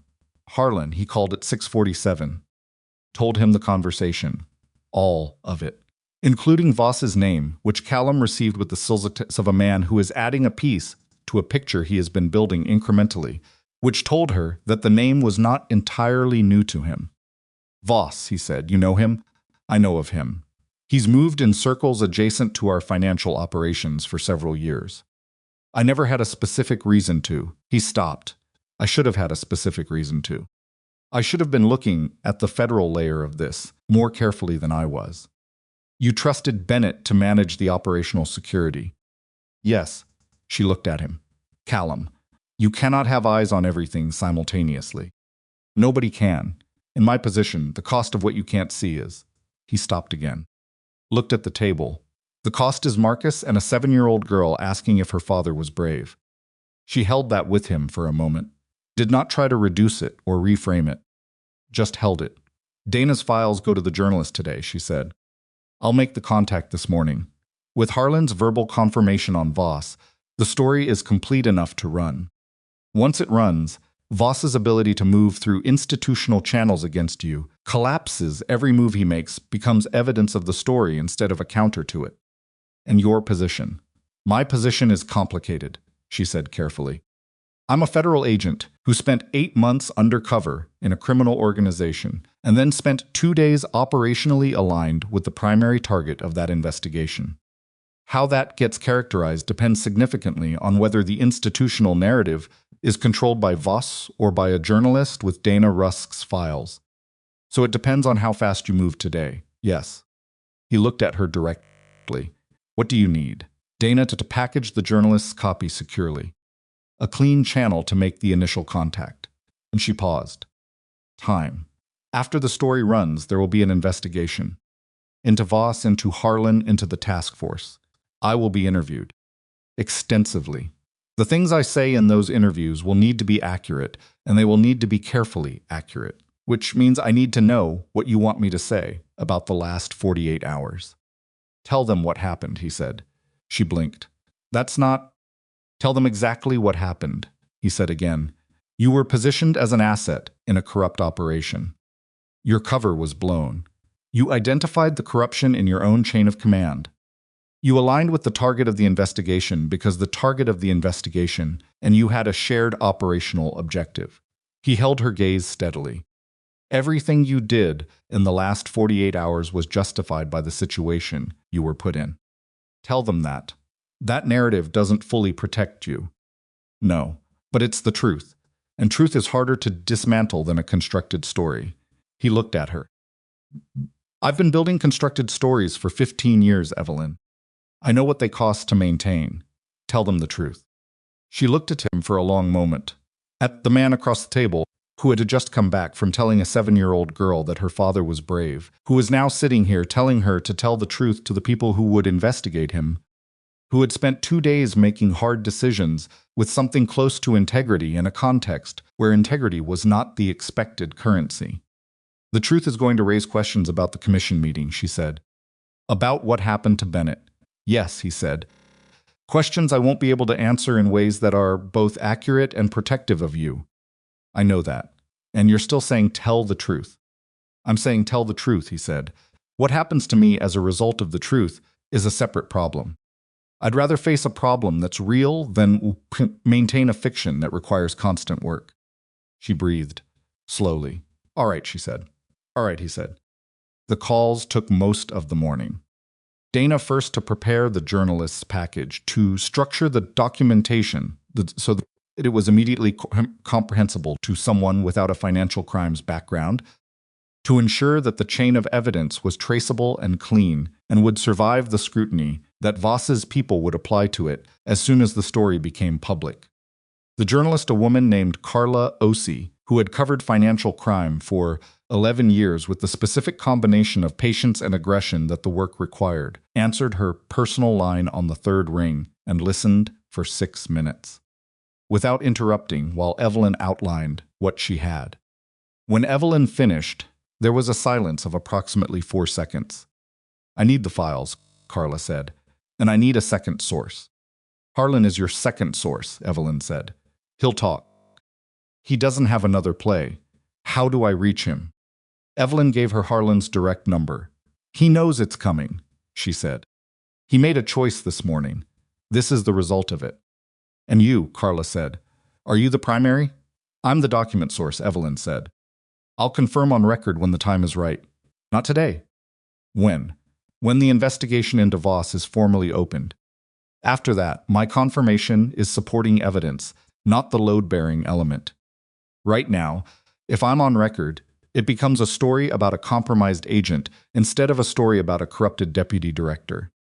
Pause. You've thought this through. For about 16 hours, Evelyn said. Yes. The files come to me this afternoon. Then I'll talk to Harlan, Carla said. And Evelyn, when you're ready to be on record. I'd like to hear the whole thing. You will, Evelyn said. She ended the call and sat with the clean phone in her hand and the specific, exhausted sensation of having set something in motion that was now going to travel at its own speed and could not be called back. Callum appeared in the doorway with a plate of food, actual food, not just coffee, something assembled from whatever the apartment's kitchen contained, which appeared to be eggs and toast and an apple cut into quarters, with the kind of methodical precision that suggested a man who found something grounding in the specific work of cutting an apple correctly. He set it in front of her. She looked at it. Eat, he said. You cooked, she said. I assembled. There's a difference. She ate. It was, against all reasonable expectation, good, or perhaps she was hungry enough that the distinction between good and present had collapsed entirely. A sound like green wood splitting. Callum sat across from her with his own plate, and they ate in the specific unperformative quiet of people who have been through enough together that the silence between them requires no management. By 2 in the afternoon, Dex confirmed that Harlan had made contact with the Inspector General's office. He had not built the whistleblower narrative. He had not tried to reframe. He had walked in and asked to speak with someone outside Voss's authority structure, and what happened after that was going to happen in the institutional machinery that Evelyn had no further control over, which was fine, because she had done what she could do and the machinery could do what machinery did. By 4, Dana confirmed that the journalist's package had been delivered. By 6, Evelyn got a text from Carla Osi's personal number. 4 words, Voss. Story holds. Thank you. She showed Callum the text. He read it, set the phone down. They were in the apartment's main room. By then she had moved from the kitchen sometime in the mid-afternoon, migrating to the couch with the clean phone and her thoughts, and at some point Callum had come and sat at the far end of the same couch with a document she didn't examine, and the apartment had gone on doing what apartments do, which is contain people. It's done, she said. The story is done, he said. The investigation starts next. Yes. But Voss can't use institutional channels to manage the outcome once the story is public. He becomes the subject instead of the director.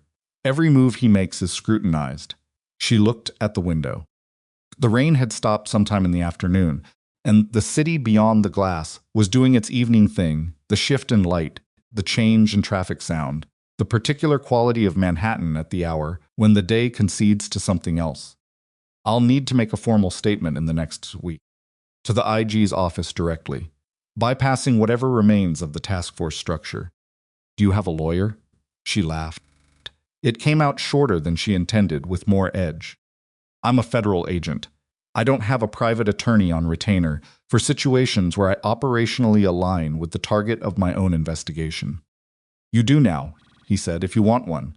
She looked at him. I know people, he said simply. Good ones. People whose judgment I trust and whose ethics are more layered than the bar associate would prefer, but sound. More layered than the bar association would prefer, she said. That's a very specific recommendation. It's an honest one. She held his gaze. Yes. He nodded. Made a note on his phone that she didn't look at. The apartment was quiet around them. The legal pad was still on the kitchen table. The architectural drawing was folded beside it. The clean phone was on the cushion next to her. The drive, Dana's drive, the $41 million drive, the drive that had been pressed against her stomach in a service corridor while she waited for a wall to open, was on the kitchen counter, and she was going to give it to the journalist as the primary documentary source. And after that, it was no longer her problem in the same way, and that was a strange sensation. The sensation of something you have been carrying, becoming someone else's weight. I need to ask you something, she said. Ask. What you said in the commission room. When it was over, she chose the words carefully. Not the specific thing that had happened, but what followed. When you told them she was no longer a federal operative, that she was the woman you had chosen to stand beside you. Yes, he said. That was for the room. He looked at her for a long moment. The gray eyes steady, undeflecting. Some of it was for the room, he said. She held that. Some of it, she said. Some of it was true, he said. I said it in the room because the room needed to hear it. I would have said it in other rooms too if the rooms had existed. He paused. I'm not a man who says things he doesn't mean. I find it inefficient. You find honesty efficient, she said, repeating his own words back to him. Yes, then be efficient, she said. He looked at her. At the specific distance across the couch cushions between them. You came toward me, he said, in the ballroom. Across 17 feet of open floor with bullets in the walls, you changed direction and came toward me. I have been thinking about that since the moment it happened, and I cannot build a satisfactory operational explanation for it, which means it wasn't operational. I made a judgment call, she said. You made a human call, he said. There's a difference. She was quiet. 8 months, he said. You spent 8 months in the orbit of my life without ever being in it, and then 48 hours in it. And I know more about who you are from those 48 hours than I know about most people I've worked alongside for years. He turned his body slightly toward her on the couch. Not moving closer, just reorienting, the way people reorient when they are done looking at a middle distance and ready to look at something specific. I'm not asking you to stay. This is not a negotiation. I know what your life looks like, and I know what mine looks like, and I know those two things don't naturally occupy the same space. No, she agreed. But I would like you to know that the space is there, he said. If you want it. At whatever distance makes sense.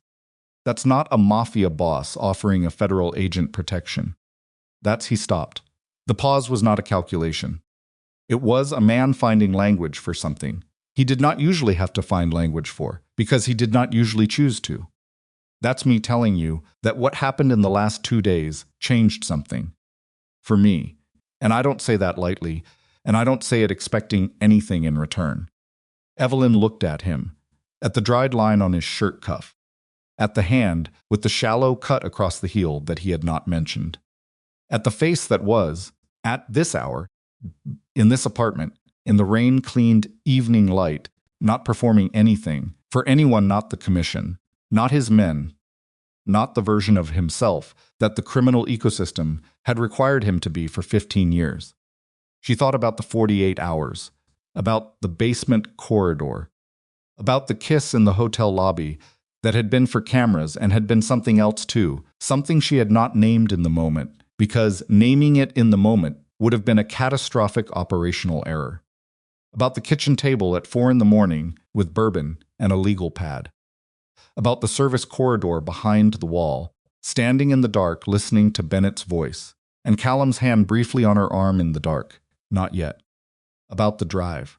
About the architectural drawing in the dead man's handwriting. About a 7-year-old in Queens and the man who had gone to her, because that was something you did not delegate. She thought about what she had told Harlan on the phone. He saved my life, while the people who were supposed to be my operational support were positioning me as a liability. She thought about what she had not told Harlan, about what was harder to say in any language, operational or otherwise, that she had not expected him to be worth saving in return. My professional situation is going to be, she started. I know. It will be months. The investigation. The statement, the career question. I know, he said again. I'm not asking about months. I'm asking about right now. She looked at him. Right now was an apartment with rain-cleaned windows and a kitchen table covered in the evidence of their survival, and 2 people who were, each of them, significantly different from the people they had been at the Whitmore Grand Gala 48 hours ago. Right now was exhausted and complicated and lit by the specific late evening light of a city that had not cared what happened in a commission room underground and would not care tomorrow either, which was not cruelty but simply the truth about cities, that they contain everything and take the temperature of none of it. Right now was a man telling the truth, which he had said he found efficient, and a woman deciding whether to tell it back. I came towards you in the ballroom, she said, 17 feet across an open floor. And I knew what I was doing. He held her gaze. It wasn't operational, she said. The corner of his mouth moved. The almost smile, and this time she was close enough, and the light was right, and it was not almost at all. It was fully itself. A real thing that changed the specific geography of his face into something that she understood now was rare. That most people never saw. That he rationed with the same care. He rationed everything else that mattered to him. He reached across the cushion between them and took her hand. Not the injured arm, the other one. His hand over hers, the one with the cut across the heel that he had not mentioned, and she turned her palm up and felt the specific warmth of it, and did not look away from his face. They sat like that for a while. Outside, Manhattan went on with its evening, the lights coming up in the towers, the traffic moving in its patterns, the river doing what rivers do, which is simply continue. The rain had left the city looking rinsed and briefly honest, the way cities look after rain when the surfaces reflect something other than heat and exhaust. Wood splitting, when for an hour or two the light is different and the air is different and the city almost remembers what it looked like before it was this large and this complicated and this exhausting to live inside. Evelyn thought, 6 months ago, she would not have been able to name a single true thing about Callum Wraith. The file had been accurate in its facts and wrong in everything that mattered. She had built an understanding of him from the outside, from his financial architecture, his territorial decisions, organizational behavior, and all of it had been real, and none of it had been him. She thought, this is what it costs to know someone. You have to be present for the parts that don't make the file. The story ran 11 days later. Carla Ossi's byline, front page of the digital edition at 6 in the morning, with the specific devastating clarity of a piece of journalism that has been built on something real. The headline was careful, not sensational, not reaching, and the piece was 1,500 words of documented fact, followed by Richard Voss's name in the 4th paragraph, and Garrett Harlan's name in the 7th, and the account numbers, and the transfer records, and the communication threads. Between a federal deputy director and who had spent 4 years constructing a managed transition in an organization they did not own and had no legitimate claim to shape. Evelyn read it at the kitchen table of her own apartment, her actual apartment, the one she had been living in under her real name. A sound like greenwood splitting, which she had returned to 6 days after the commission meeting, when the immediate operational danger had resolved enough that her address was no longer a liability with coffee that was hers from a machine that she had bought, in a space that was familiar in the specific way of left and returned to, and found both unchanged and somehow smaller than you remembered. The story ran. The IG investigation into Voss was announced by noon. Harlan's cooperation agreement was confirmed in background by 3 separate federal sources by 4 in the afternoon. By the following morning, Voss had lawyered up, and 2 members of his staff had requested meeting with investigators that they had not requested voluntarily. The machine had engaged. It would take months. It would be complicated and imperfect, and there would be parts of it that did not resolve cleanly, because that was the nature of institutional corruption, that it distributed itself into the walls of the structure, until the structure and the problem became difficult to separate. But the machine had engaged, and that was what the machine needed to do, and Evelyn had given it what she had. Her own statement to the IG office took 4 hours, and 2 sessions spread across a week. The attorney Callum had recommended was a woman named Frances Park, who was in fact precisely as layered as described and exactly as sound, and who sat beside Evelyn through both sessions with the specific alert patience of someone who has heard many complicated stories and is very good at knowing which parts need defending. They asked about Bennett's death. She told them what she had witnessed, and she told it accurately, and she told it in the context of the self-defense posture that the situation had created.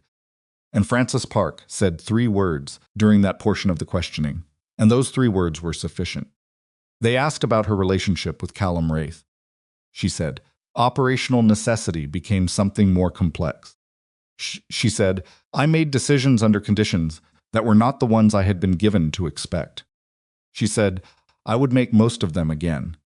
The investigator asking the questions was a careful, thoughtful woman who had the specific quality of someone who understood that situations in the field do not always conform to the shapes that institutional frameworks prepare you for. The engagement, the investigator said, the public engagement. For the record, at what point did the cover story and the reality diverge? Evelyn looked at the table in front of her, at her own hands on the table.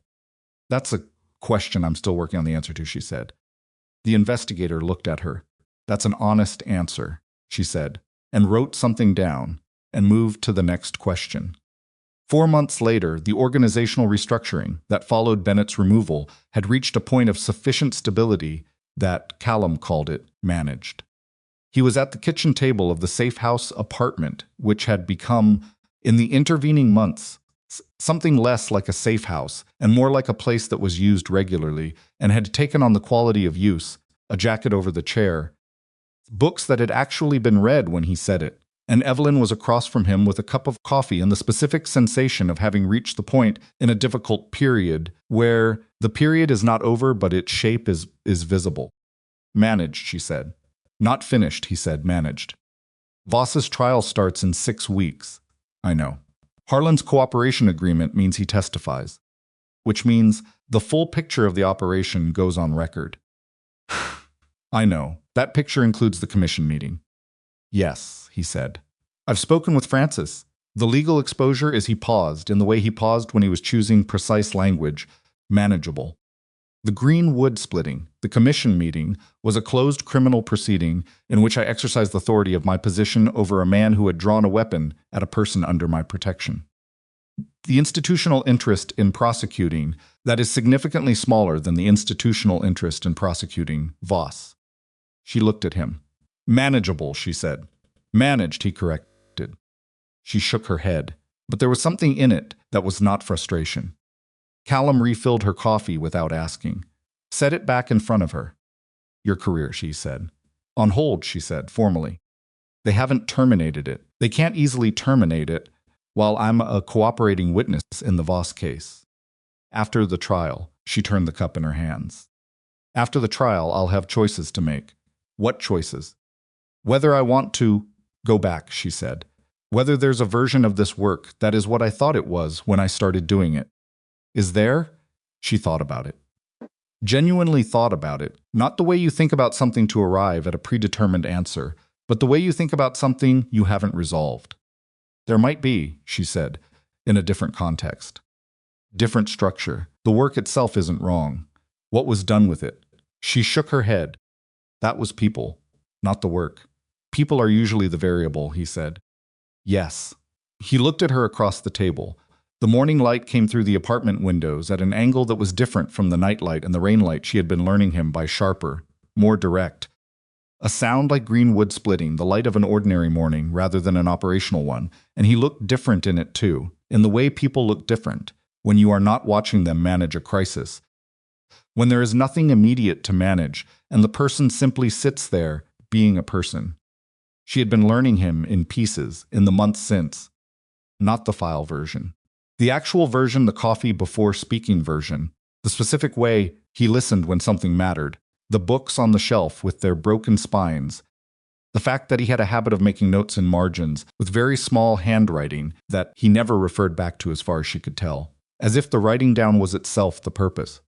The fact that he had called a 7-year-old girl every week for 3 months since the Whitmore Grand, until the girl had started calling him without prompting, which was a thing he had told her in passing and which she had filed and kept.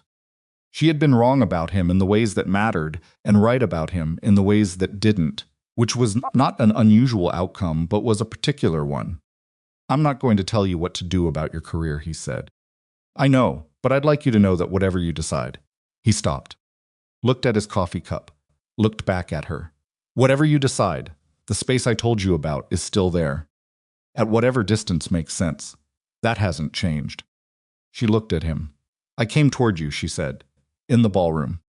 And I've been coming toward you since, which is probably something I should have said more directly 3 months ago. But I've been in a period of manage complexity," he said. "Yes," she said that.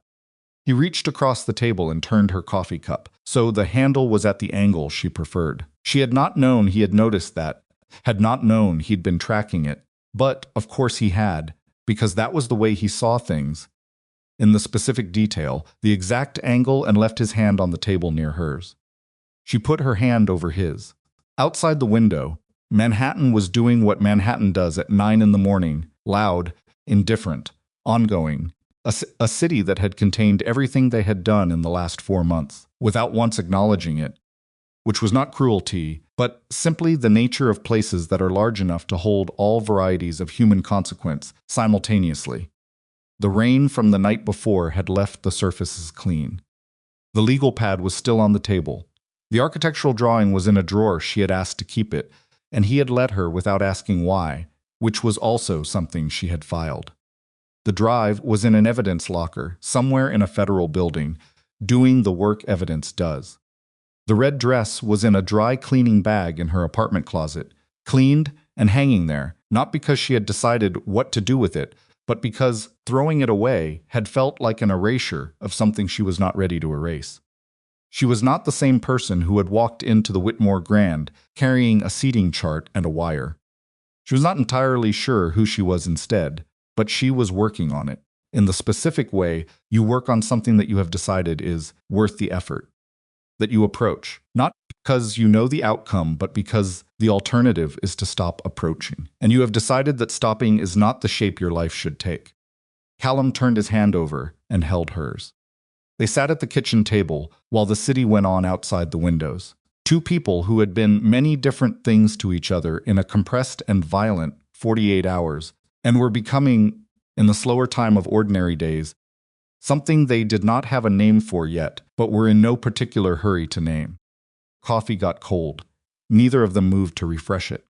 The morning light shifted on the table between them, and the books on the shelf, with their broken spines, held their pages. And somewhere a 7-year-old girl in Queens was going about her morning, with the specific resilience of children who have absorbed something heavy and chosen instinctively to keep going. Callum's hand was warm. The city was loud. The story was over, and the life, the complicated, imperfect, entirely real life that came after had already begun.